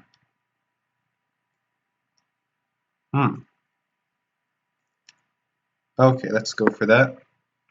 Oh, I just realized he maybe doesn't even have to take. He could try moving his queen somewhere to h5. Yes, he's done that, so he's attacking my knight. His knight in c2 is left hanging, but so is my knight. And with his queen on the h-file, I have to be very careful not to get mated. So let's see what's going to happen here.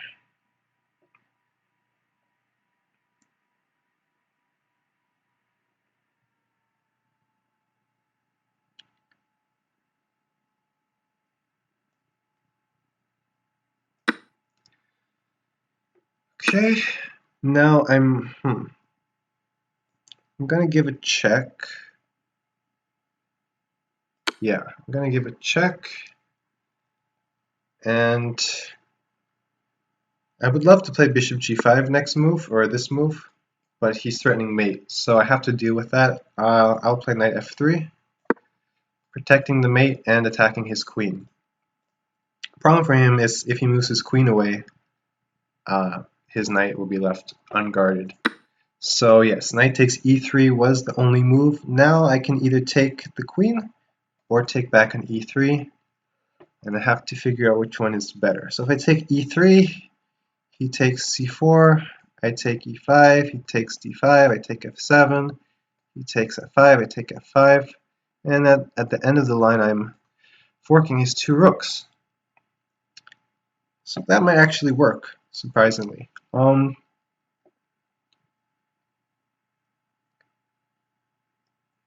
don't see anything terribly wrong with that line, so I'll go for it.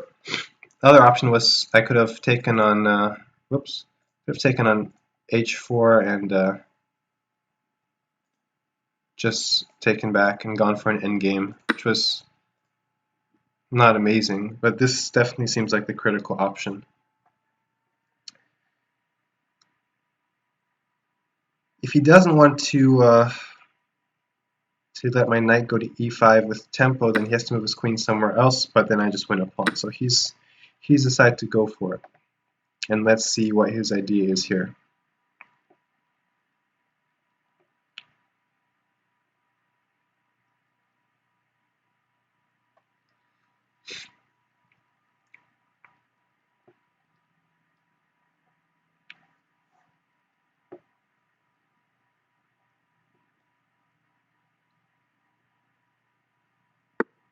So he's played queen c5.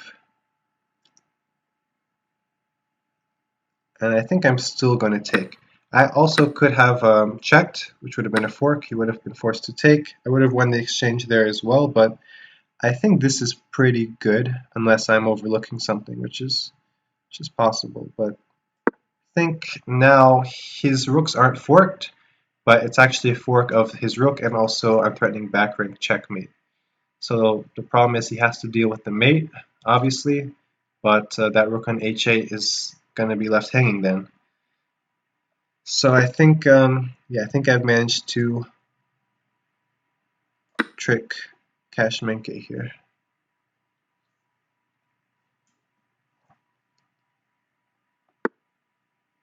Rook e5. Let's go to d4. That looks like a very solid square, protected by my pawn. And, well, it should be totally winning here since I'm up rook. He doesn't really have any threats, so I just need to get my king out of the way and no more checks. Now my knight will safely always be able to go back to f7, and I just have a winning position here.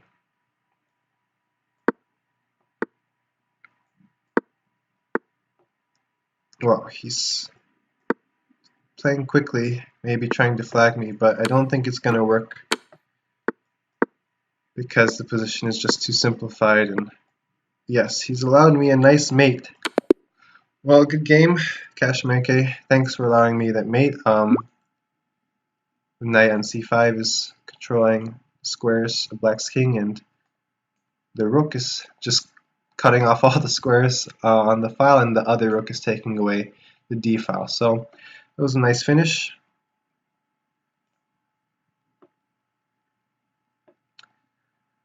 Let's see, Real McCoy is left in the queue. I do not see him. I see Forget about it.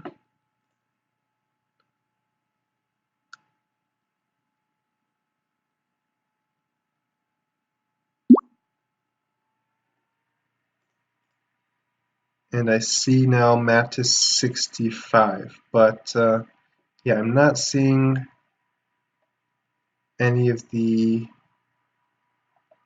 people I was that are in the queue as far as I can tell. Tom So Fresh says, will you play Puzzle Rush later?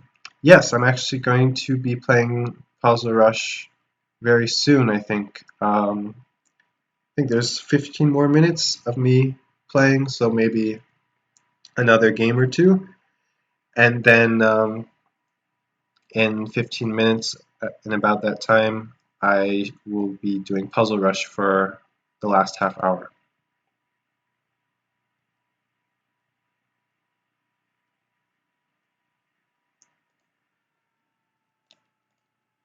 So if you're interested in seeing me try some puzzles, please stay tuned.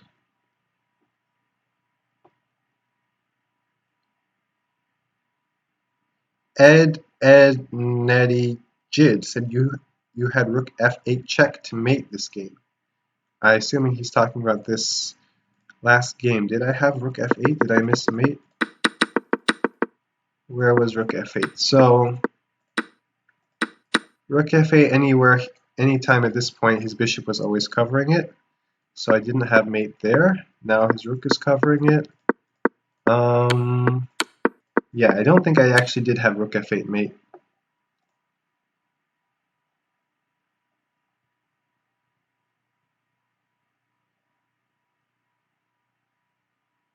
Right there before you take the queen. No. Yeah. If actually you are right. Well, Rook F8, bishop takes F8, and now Queen D8. That would have been a mate, or if he blocked with the rook, I would just take. So actually, I did have a mate. I didn't see it.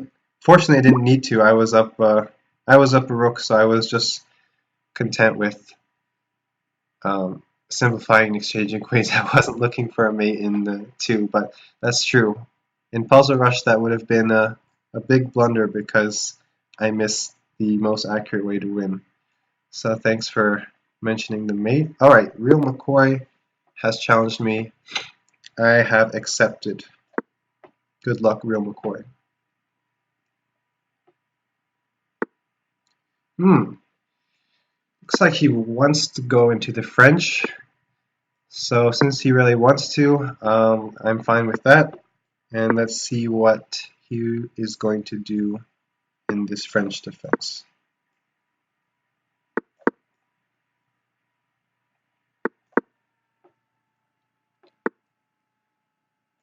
Alright, he's actually playing mainline theory. I had a game a few months ago against Farouche Nakobian, who is French defense expert, who actually he paced this line several times in just that same tournament.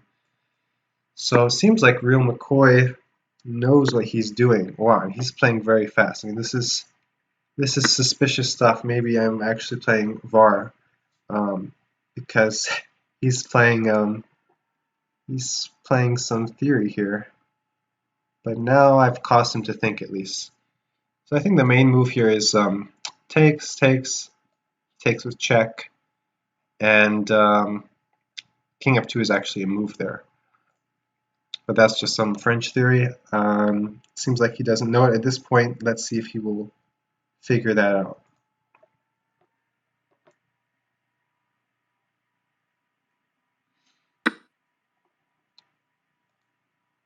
Okay, he's taken on b4. So now he's taken on b4, but now my pawn is very solid on d4, so he was not able to create any real pressure. So I'm very happy about that. Maybe I'll just play rook c1 and see what he's going to do with his knight. Ideally, he would have liked to play maybe knight b6, and if I attacked that knight then, he'd have bishop d7. I think his bishop would be worse placed on b7, so that's why I'm trying to attack the knight now, to either force it to go there or else he'll be forced to...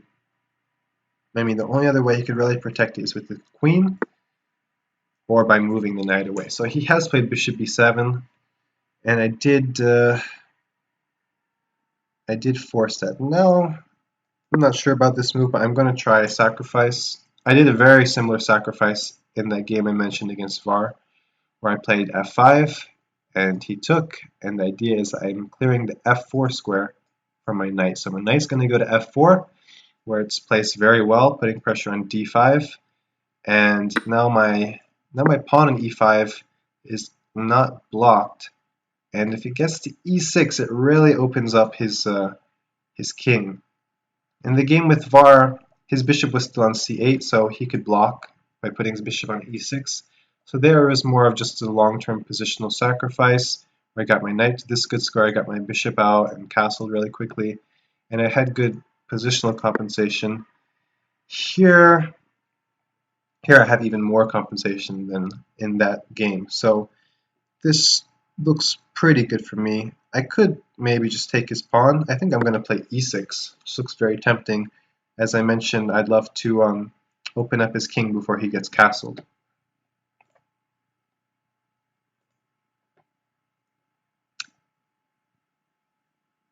Chessy Spraggett, is Ray using a touchpad? No, I'm using a mouse. Although Hikaru said that Ray was mainly using touchpad. I don't know where.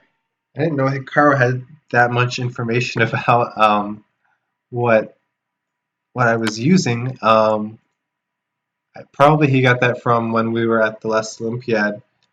I was, yeah, mainly using a touchpad, but obviously if I'm playing Blitz or something, I'm already slow enough, so I don't need to be, I need to handicap myself anymore by using a touchpad. So I am using a mouse. Actually, Ilya Nizhnik was in the stream earlier, or Chess Weeb. I assume it was Ilya asking the question, but he gifted me a mouse a while ago, a very good mouse, and so I'm using that mouse. So thanks, Ilya.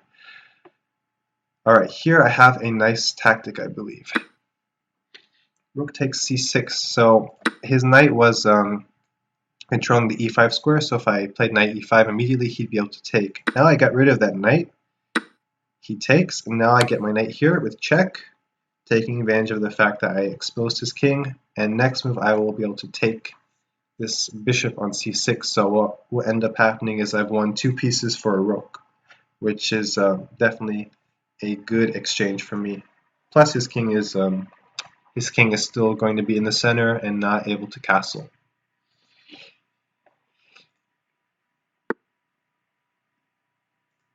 King f8. Wow, he had three squares for his king.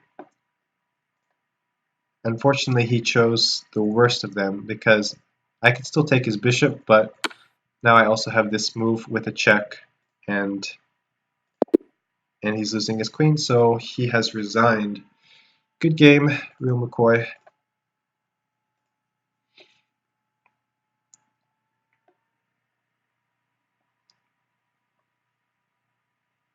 Alright, are there any more challenges?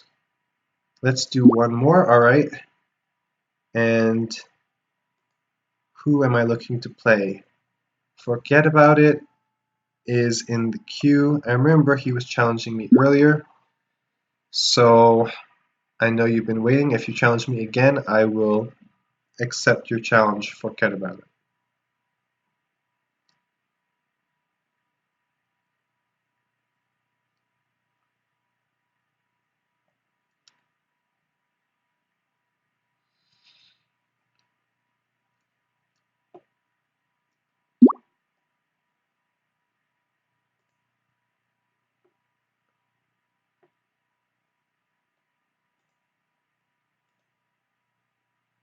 Alright, still waiting to see if he will challenge me. Yes. Okay, so I think this will be the last game. and then maybe there will be a small break just so we can switch to Puzzle Rush, and then yeah, I'll be doing about 30 minutes of Puzzle Rush to end the stream.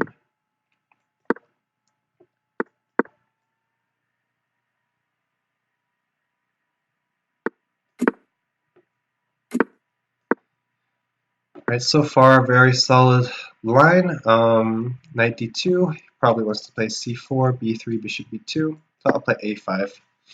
And the idea is, well, the idea was if he played b3 and bishop b2, I want to play a4 and gain space, bother him over there. So he's played b4, which I have not seen before, and seems like I've just captured a pawn for free, but yes. So he's confirmed that, but he's playing pretty fast, so it seems like he's still confident in his position. a4 is a pretty decent move, trying to play a5 and weaken my structure. That definitely makes sense. And I'll play c5.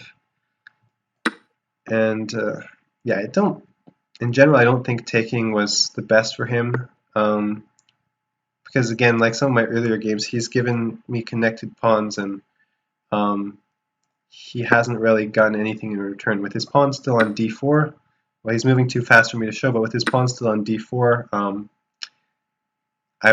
these two connected pawns wouldn't be able to advance, but now they are free to roam up the board.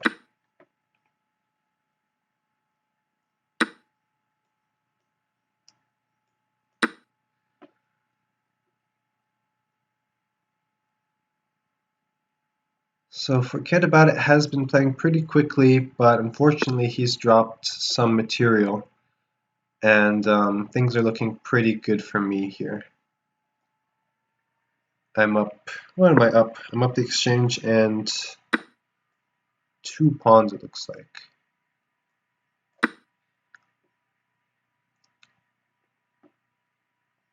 Now if he moves his queen, I may consider just playing e5, and again I have 2 connected passed pawns which look nice. I might also just protect this knight for a second. How should I do that?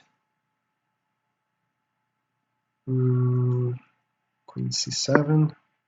Well, ideally I want to play bishop a6, which is skewering his queen and rook. But he has many ways to avoid that. He could just move his rook, or probably he could just take d4 actually. And he found it.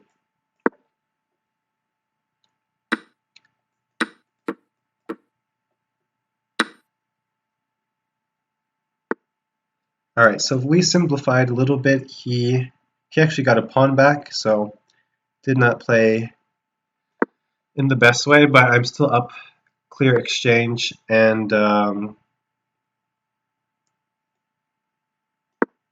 pawn. So this is still winning for me.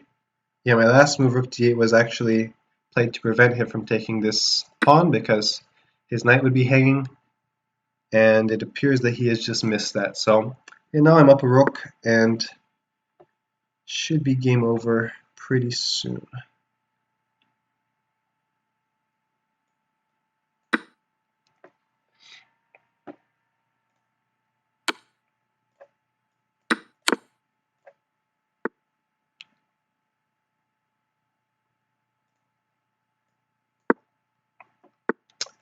I got 2 rooks on the 7th, and this is very typical when you have 2 rooks. You can check and then move, like let's say I played rook h2, I would always be getting a tempo threatening mate. In this case, I don't even have to resort to that because I have checkmate in 1. Alright, good game, forget about it. And I think that's going to be it for the games. Thanks everyone for playing, and unless I'm told otherwise and there's one more game. But assuming there's not, then yeah, we will be getting ready for Puzzle Rush in a few minutes. So see you guys then. I will be starting Puzzle Rush now. During Puzzle Rush, I probably won't be interacting with the chat because I just won't have time. Yeah, I'll try to comment about some of the puzzles. But if I'm doing like really well or something, then probably not, because I can't not focus unless I'm quiet usually. And hopefully I'll be able to get a decently high score, but I don't know. I've never done this on stream, so let's see how it goes.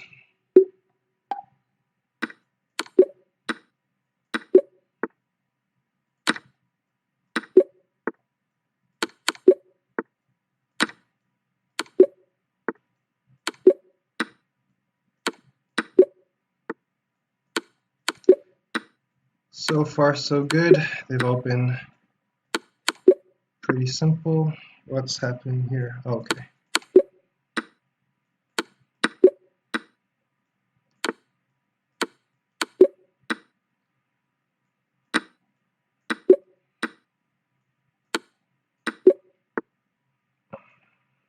I guess check and take.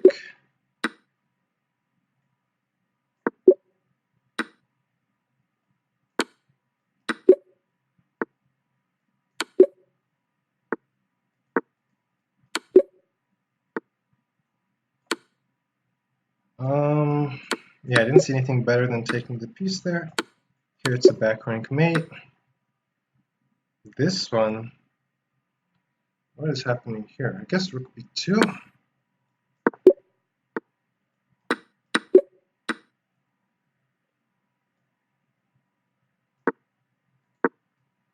Can't stop the queen, all right.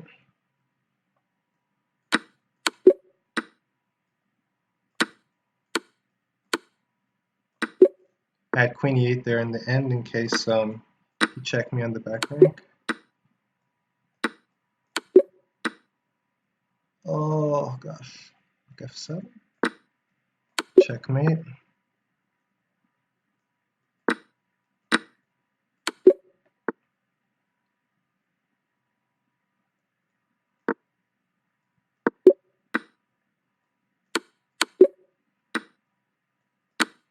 Okay, no mistakes, that's good. I don't know, rook e7 looks really good, okay.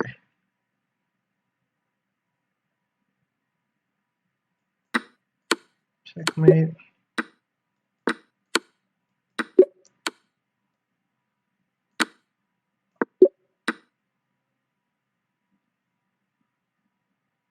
Feel like it should be rook g1, and now maybe just bishop c5. Okay, that's good.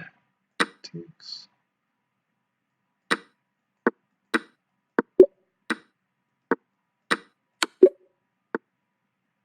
Has to be take.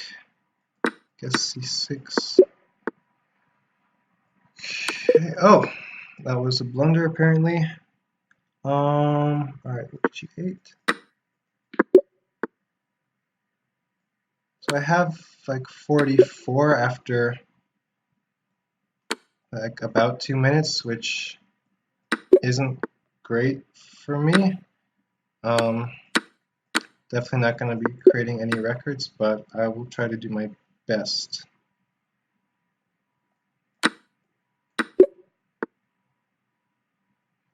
Knight b7, no.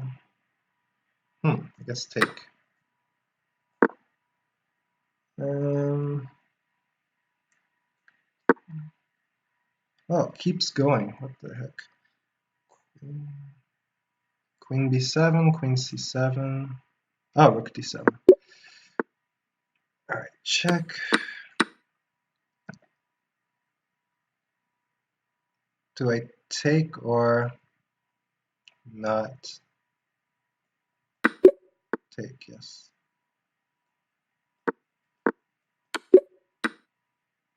Okay, I have to push. I think I have to stop him. Push, push. Now what do I do?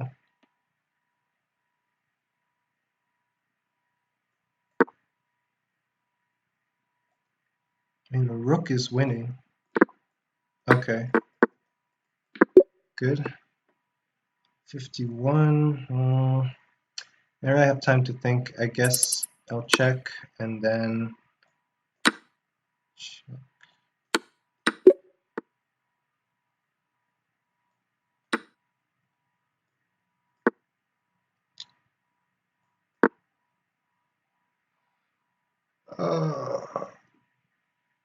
What is this move? Bishop f4.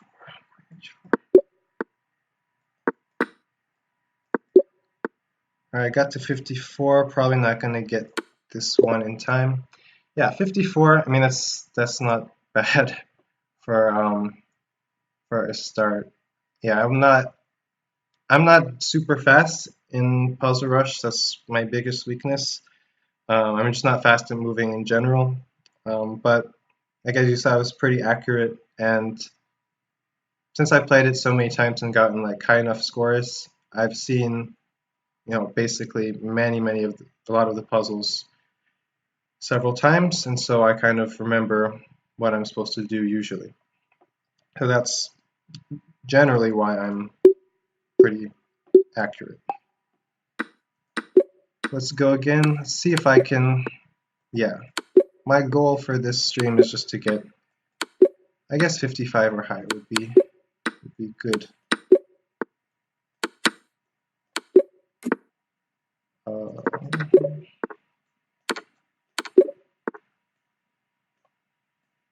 Mate in 1.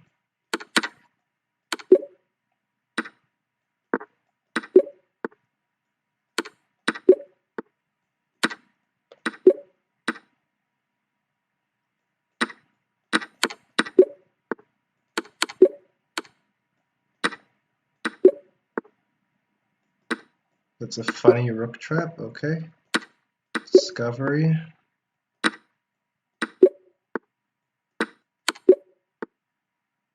I guess queen b8.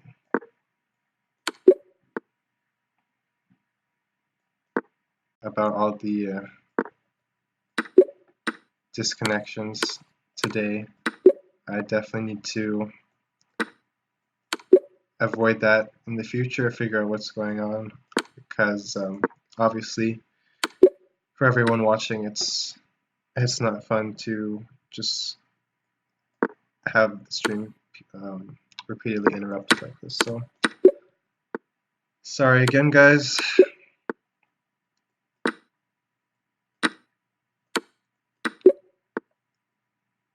Queen b7. What is happening here? So I just have to like make a draw.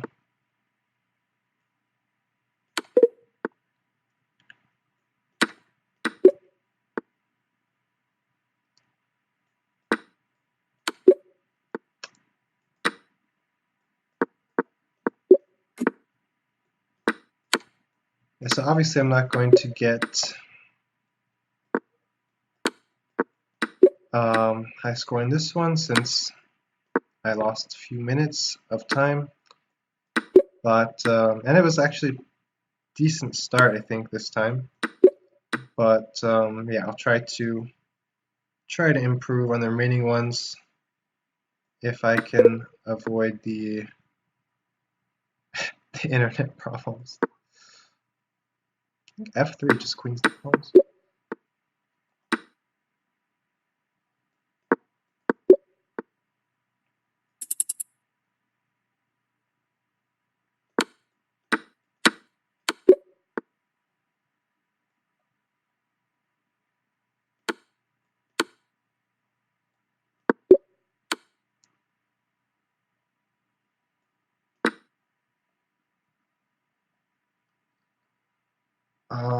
This one is really confusing. I think taken.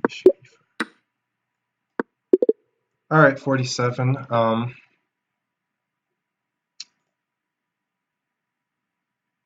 And yeah, let's go again.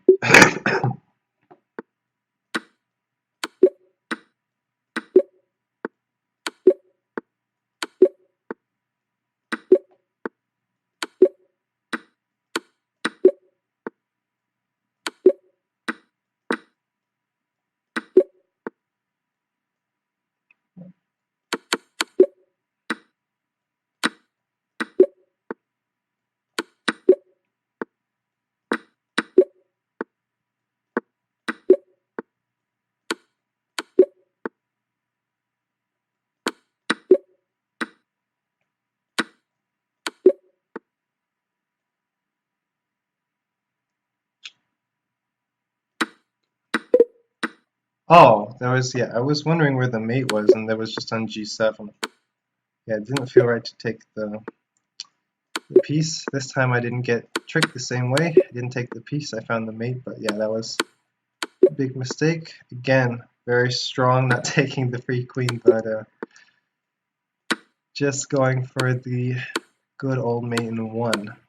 Can't go wrong with that. Alright. Now I take with check.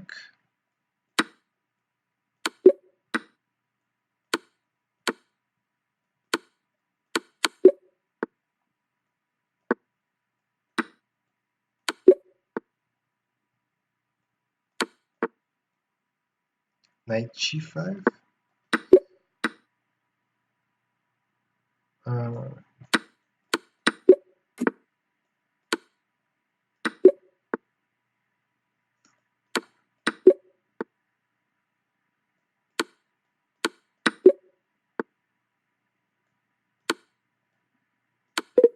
oh, rook e3 was just winning. I think queen h3 attacks a lot of stuff. His queen is hanging.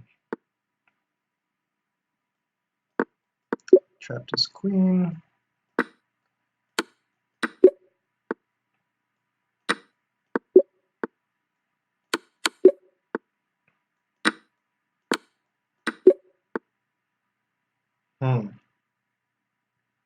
This one looks trickier. Queen g2 looks good. I don't know. That's the best that I see. Okay. Now he's trying to mate me. How do I avoid? I could just take the knight with check and I should be able to mate him. b2 looks right now. No, I think rook b8 looks looks so strong, but there was a secret defense. I actually messed that one up before. So this time I got it right. D2.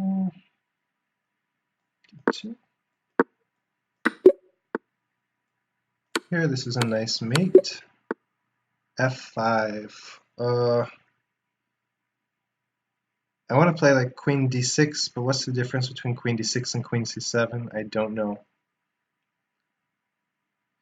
Yeah, I might get this one wrong. I don't understand at all. Queen d6 is correct somehow. And I'll play bishop e5. King h7.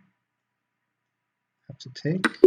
Okay, yeah, I don't understand what the difference is, but obviously there's some difference there. Queen d2. Oh, maybe bishop g3. Check. Queen 5. Check or check on, I guess check h3 is better. Alright, what's happening here? I have to push. I'll just go back to f8 and block his pawn. Okay, 50. This is gonna be an annoying one. Probably rook g5.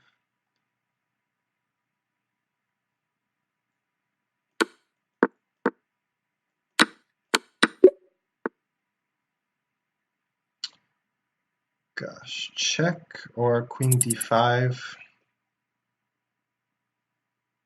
If I check, just king a6. A queen d5 doesn't look correct. I don't know. I'll check. Okay. Now what do? Knight d5. He has a check. What is the solution? Queen d5 is the only move I see. What? It's correct. Okay. Check and c5. Okay. I think f4. No. Oh, this one I think. Yeah. This was easy one. Queen d6 just wins the rook. But yeah, I made 2 mistakes early on, which were obviously costly, and yeah, it wasn't fast enough. But yeah, so I got 52. I'll go again. I'll try to, yeah. My goal is just, yeah, if I could get 55, that would be great.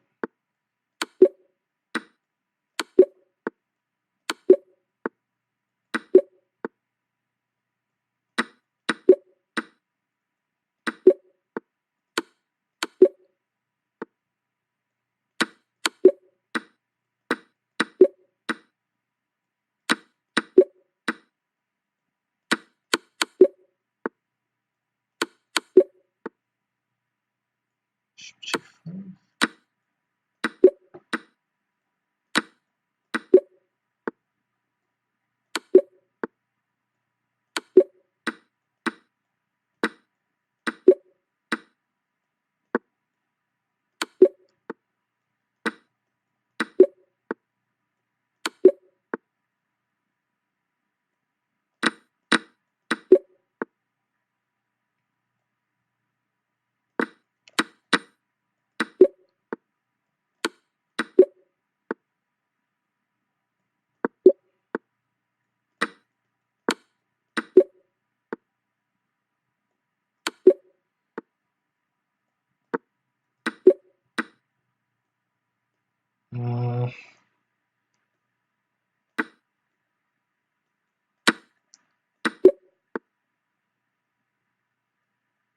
What's this?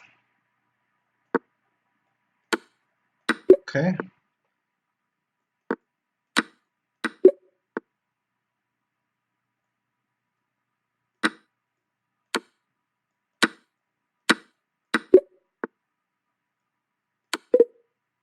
Oh no. Oh, Queen H4 was mating.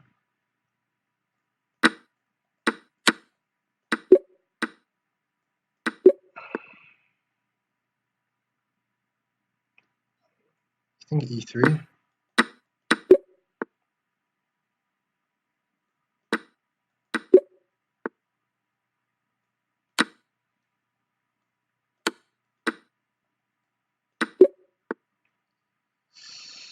Check. I guess 97.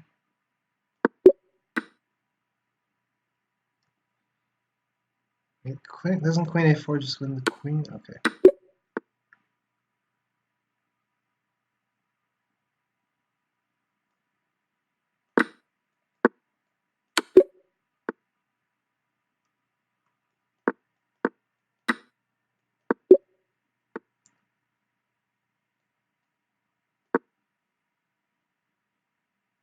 Everything looks good.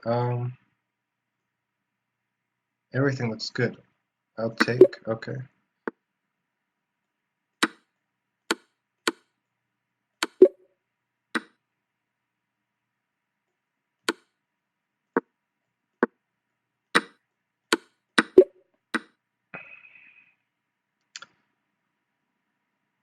Yeah, this one is gonna be a problem.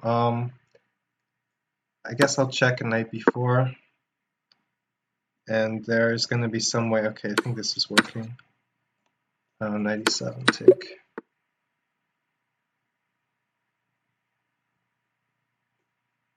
Do I take? I guess I take Queen D7.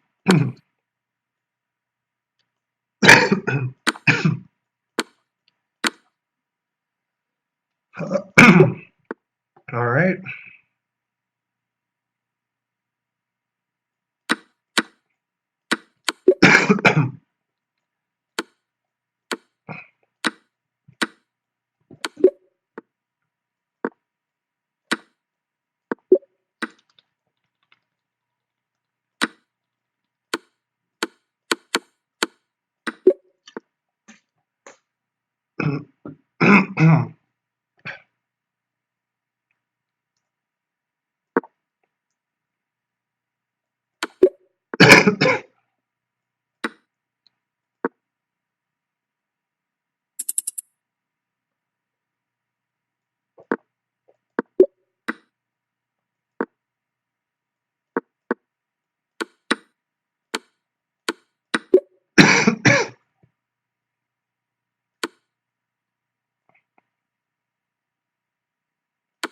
Oh my.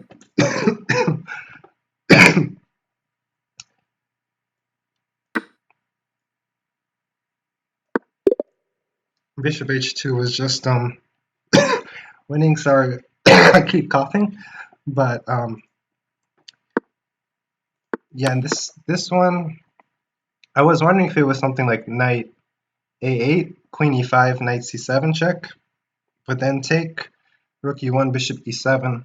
I didn't see anything, so I thought, yeah, but if we take and take like I did, I only have I only have a rook for 2 pieces, so should be something better. Let's see if I can figure it out. Queen c7 is a move. Maybe queen c7. No, rook e1, just simple. So the point is, if he's ever taking with the knight, I have mate. Same thing if queen takes, rook takes, he can't take his mate, and otherwise he has to give up his bishop, so everything is falling. So rook e1 was correct in here. Yeah, here I didn't really have time. And bishop g4, I saw g3, but yeah, I just panicked. I saw bishop h2. I assume that's the right move. Yeah, we just win the queen, whereas the other way, bishop g4 looks natural, but he has a g3, and he's counterattacking my queen. So, and if I move my queen, he has time to move back. So let me check the chat. Can I do at least one more? Hopefully. Yeah. And by the way, you guys probably noticed. Do a few more. Okay, great. You probably noticed that. Yeah, I am definitely better on the second half or last third or something compared to most people, especially.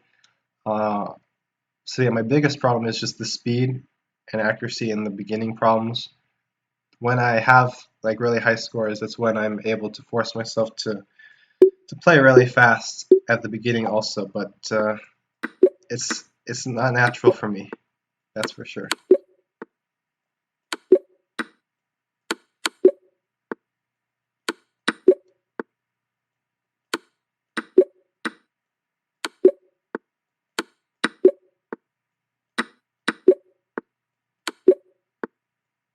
Oh my, that was a mouse slip. Okay, I meant to play queen a5.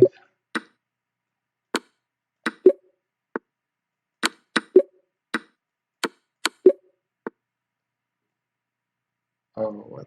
Okay.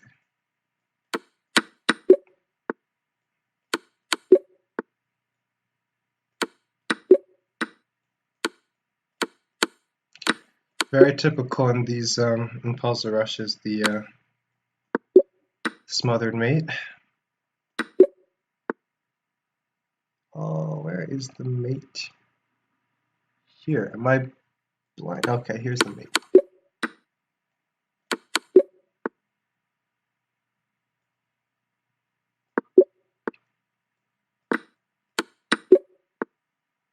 G4? G4, okay. I think we just need to make a draw here.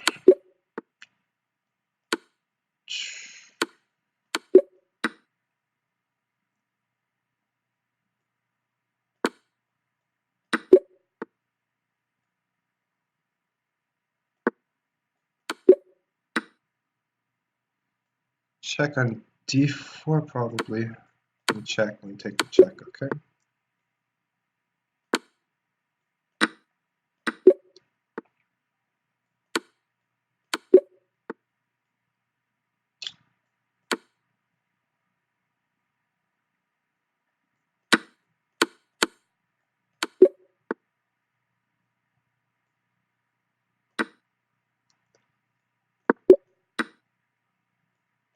Okay, this is a funny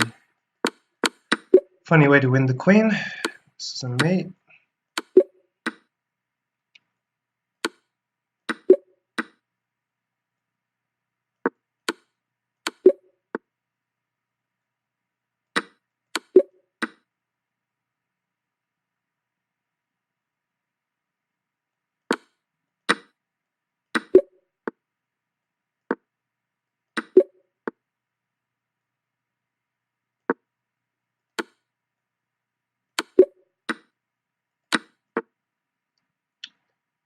I think knight f5.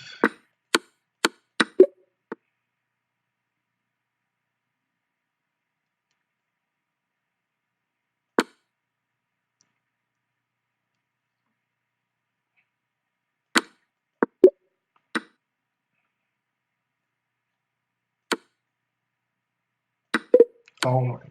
Knight d7. Knight d7, knight d7. Yeah.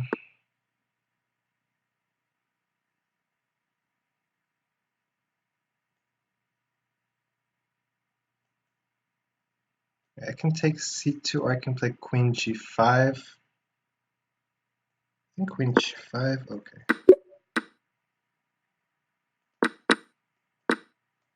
Yeah, something like this puzzle, I would never get this quickly, obviously, but I just remember it, so. Should be take, now queen e6 looks logical. Or bishop f5, what's better? I like queen e6, bishop f5 now, nice.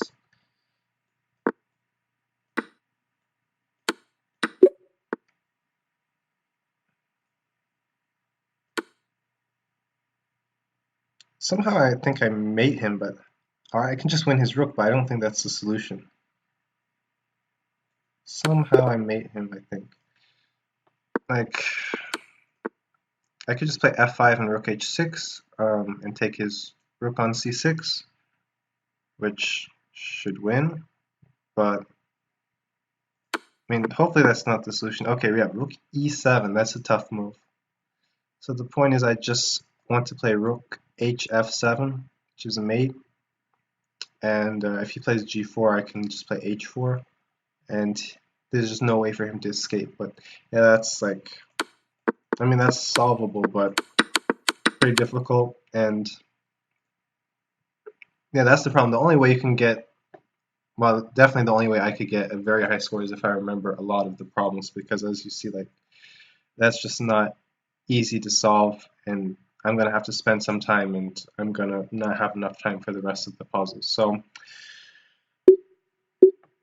like, for example, when I got to 58, I was very, very fortunate that like almost all the puzzles I had seen before, and like one of the hard ones, basically the only really hard one that I hadn't seen before, I just got it wrong. I just decided to play naturally, and if it was wrong, I wouldn't waste time, and that's what happened. And so I just didn't really lose any time, and I had time for the rest of the puzzles until the end. Like the last two, I think I didn't know, but I was able to solve those. So I was very lucky, and I guess if you also just play a lot like me, eventually you're going to get some where you get either easier problems or hopefully both easier and ones that you know.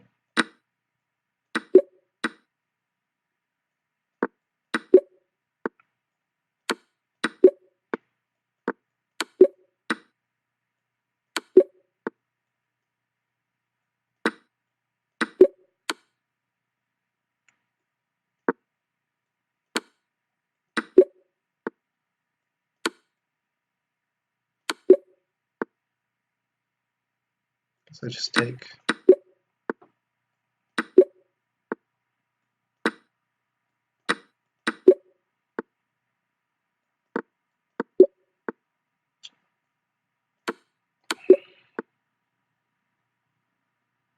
Well, I can just take. I can just take this pawn.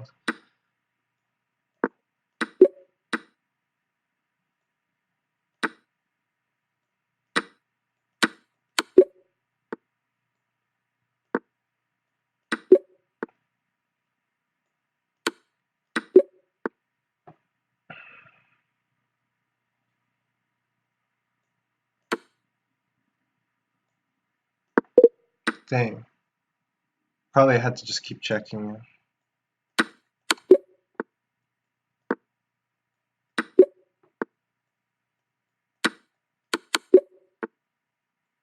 This is a really nice mate.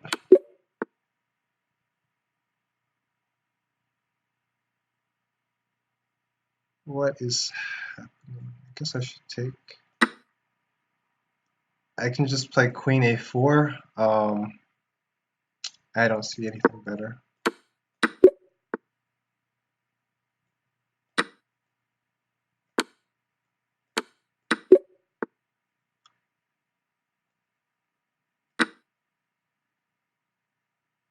d5. Wow. Yep.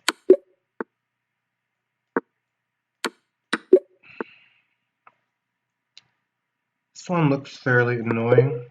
Yeah. Rook a4. Yes, rook a4 is winning because I have a check.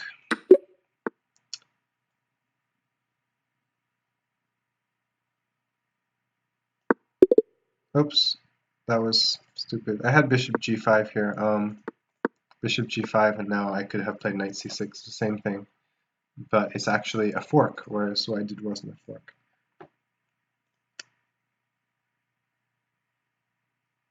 So, alright, I'm try to go faster. I mean, I really need to try because so far I've just been way too slow.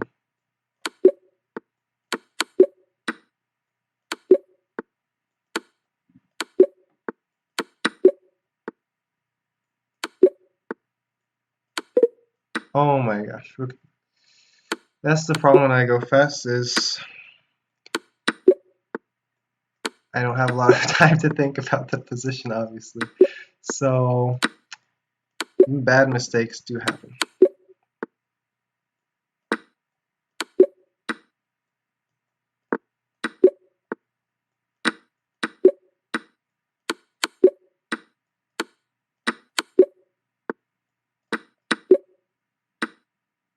What? So just take, or maybe we take c6.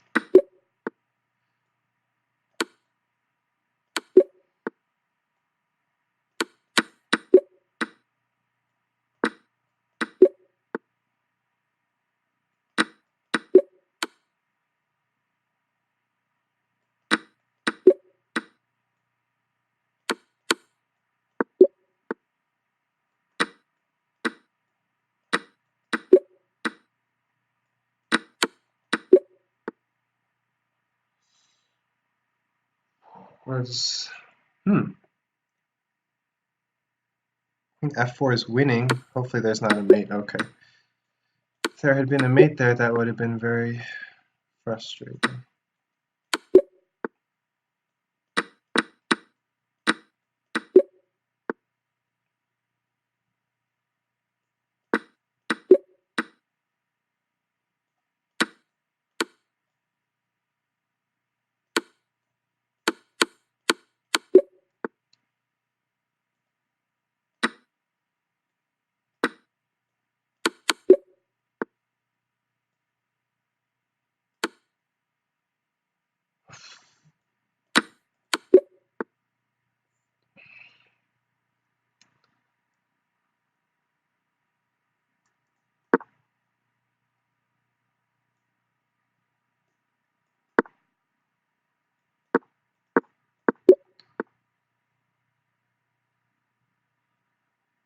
Rook g5. I don't know what else it would be. No.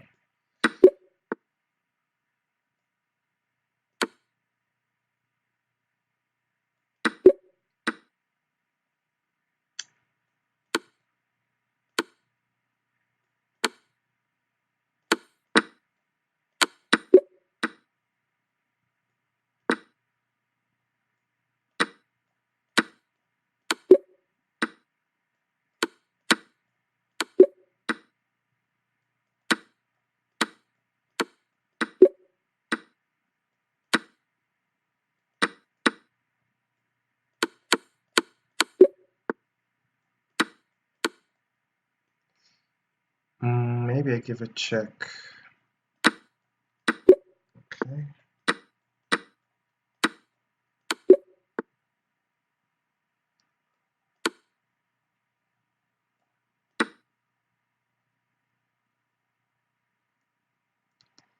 I had this once, and I think I actually got it right, but it took me a while to solve, and again, no idea what the solution is.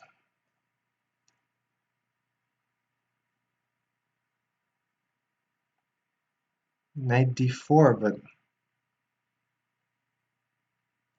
no, knight d4, a7. I can take on g2. I think that was the point.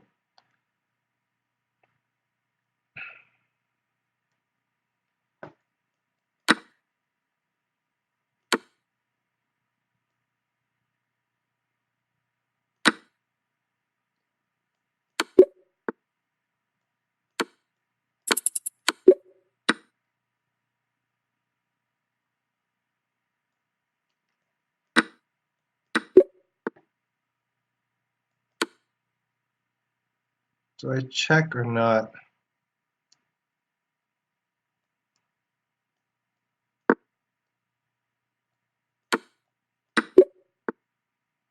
I don't have time. No. 54 again. Oh man, I really want to get 55. Yeah, I know this puzzle. I mean, I obviously didn't know well enough to just like make the right move automatically, but I remember F5, and then I went to H8, which was a mistake. He can just move his king again with check, so I have to go to H6, and then it's a long one. I would have run out of time anyway. I think my queen like slithers back. As you see, I just keep giving checks, and here I have to find queen c7. Yeah, queen c7 is the solution, I'm pretty sure. But yeah, if you like don't know the puzzle, it's just impossible. I mean, you could solve it, but you just spend so much time. So yeah, actually, from the standpoint of trying to get one more, probably it would have been better to just immediately fail on that one, like I did, and then yeah, I don't know. I probably would have checked instinctively on e4. Which would have been wrong because rook d3 is a beautiful move. Point is, if he plays bishop takes d3, he has I have a mate on a2, and otherwise, like queen has no squares. I'm just taking b3. So that's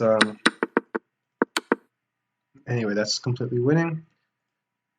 So yeah, obviously, even if you played as much as I have, like still can't remember all of them. And for example, this last one, I've never seen.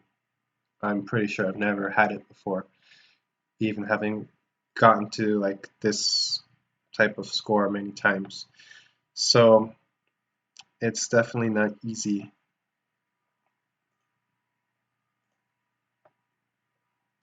Should I do another one? People are saying one more. Um, yeah, I'll do one more, and see if we can end on a good note.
What is this? Ah, too tricky. Do I take or... Okay, I should take. Okay. Okay, 57. Okay. 57. That was a good way to to end the stream. Yeah, let's go through some of the ones. So I got this one wrong, which actually is bad because it looks like it's an easy one. Yeah, bishop f7 was so tempting, but the problem is after king h8, I want to play queen g6, which is a very typical mating idea. So maybe I can see if I can move the pieces here. Okay. So the point is, I'm threatening mate on h7, and if he takes, I have queen h5 mate. So it's a very typical pattern. This is the type of like the solution for some similar puzzles. But the problem is, my bishop has left d5, so now he has this check on this diagonal, and that's just ruining everything because my king has no squares. I can't. If I block with the bishop, he just takes, and if I move my knight away, I have no more attack. So I probably just had queen g6. Oh no, queen g6 actually he could take. So yeah, I had to take with the knight just by process of elimination. Obviously knight takes looked good. I just thought I was mating, but yeah, forgot about bishop b7. I think I'd made the same mistake once before. Hopefully this time I will learn my lesson. Wow, just one move, knight f7. And then this is an instructive endgame actually. It's very simple, but it's the only way to win, so it's important to know. In this endgame, even though I'm up a bishop with this, with me having the rook pawn and the bishop of the opposite color of the queening square, it is a draw if his king gets to a1. So even if I just take this pawn, he just brings his king back here, and I can bring my king in, and I can do whatever I want, but I can't get him out of this corner without stalemating him. So it's just a dead draw. So basically I need to avoid that at all costs. And I could try something like this to cut him off, but that allows king b3. I could prevent king b3, and then he'd go back. Now the best try here would be bishop a2, taking away the square, controlling the square. Problem is he plays king back to c3, and he's threatening to take my pawn this way. I have to move my bishop away again, and then he goes back yet again, and I can't get out of this repetition, or I just need to allow his king to the corner. So the only way to win is by cutting him off this other direction, bishop a4, taking away c2, controlling b3, and he's completely cut off. So even if, like, basically he's just in Zugzwang, like, I could take the pawn or whatever. I don't need to make any moves. I just need to wait for his king to move, and then I'm going to make a queen. So that's an instructive endgame. This one wasn't too hard. I mean, what happened in the puzzle was a very typical mate, typical idea for Puzzle Rush, where you have like a bishop on this diagonal, and then you're sacrificing an f7, and you give mate. That's very, very typical for Puzzle Rush problem. And the other point was if he played something like queen g6 check, I would exchange, and at the end his bishop on b7 is hanging. So then I'd be winning. This was just important to find bishop e5, taking away c7 from his king, and basically he's getting checkmated. This one was also tricky. I kind of remembered the bishop d5 idea. The main thing I needed to find here was I want to play bishop g5, obviously, because if he takes, it's mate, as what's happened in the actual puzzle. But I was concerned about something like queen d6, and he's just protecting everything. And then when I saw I have rook d1, attacking the queen again, and there's no good way to keep protecting the bishop. that's when I decided to actually play bishop g5. And actually, it's important. Queen e7 is still defending. I have to find rook d7. So fortunately, they did not make me make those extra moves. This one I never had before, and it was difficult. I still didn't understand what was going on. Queen h3 was very natural. Bishop d7 was completely unexpected. So yeah, it was clear I should take because I at least have a draw.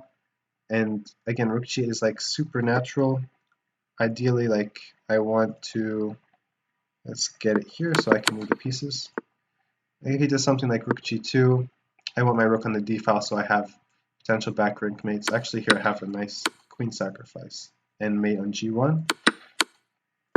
But I wasn't sure what happens if he's giving a check, and then because I saw he's also taking with check, so I just didn't have time to like spend too much time. So I was just hoping that this would be right. I had not seen f6. I had seen vaguely that he has checks and takes, and I just didn't see anything better. So I decided to play rook g8. If I take, the problem is I'm pinned. And otherwise it doesn't look like there's anything that makes sense. So I mean, I could make a draw, but it wouldn't really have made sense because I could have also just taken his bishop. So that was a tough one, for me at least. Then I got this one wrong, but yeah, I think I basically didn't have time at this point.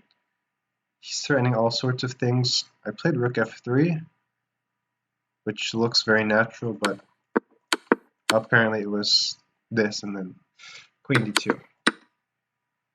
I think I also had this one once before in a very similar situation where I had no time and I just lost. And I've also had this one before, and I think I actually would have got this one right if I had time, because it's definitely solvable. Let's see if I can figure it out. Okay, I think knight h6 check, he has to take, and I'll play queen f6. So let's see if that's the solution. Queen f6, and this is an unbelievable idea. So the idea is that I just want to play queen h8 check, forcing him to take, and then I have knight takes f7, which is a double check on his king. His king will have to go back, and I'll have mate. I'll show that in a second. And yeah, it's just unbelievable. If he moves his rook, then his bishop is hanging, and I give mate. If he plays something like rook g7, I'd probably just move my knight anywhere. And this bishop-queen combo is unbelievably powerful. I'm threatening mate here. He can't protect it. If he moves away, I have mate there. So the basic point is, let's say he just makes a move, queen d5, threatening mate. Looks like I'm losing, but I have this incredible check. Double check, he has to go here, and then this is checkmate, believe it or not. So yeah, I would have been able to get that one if I had a little bit more time, but I was completely out of time by that point. But anyway, that was a good way to finish 57. I hope you guys enjoyed watching me play Puzzle Rush and also just the stream in general. And thanks to everyone who played against me.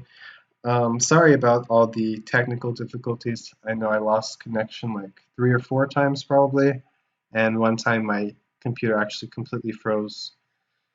So really sorry about that. I'll make sure to do better next time.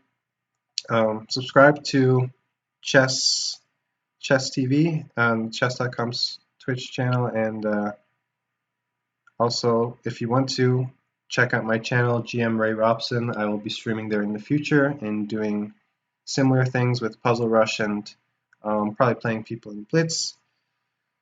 All right, yeah, thanks everyone, and catch you guys later.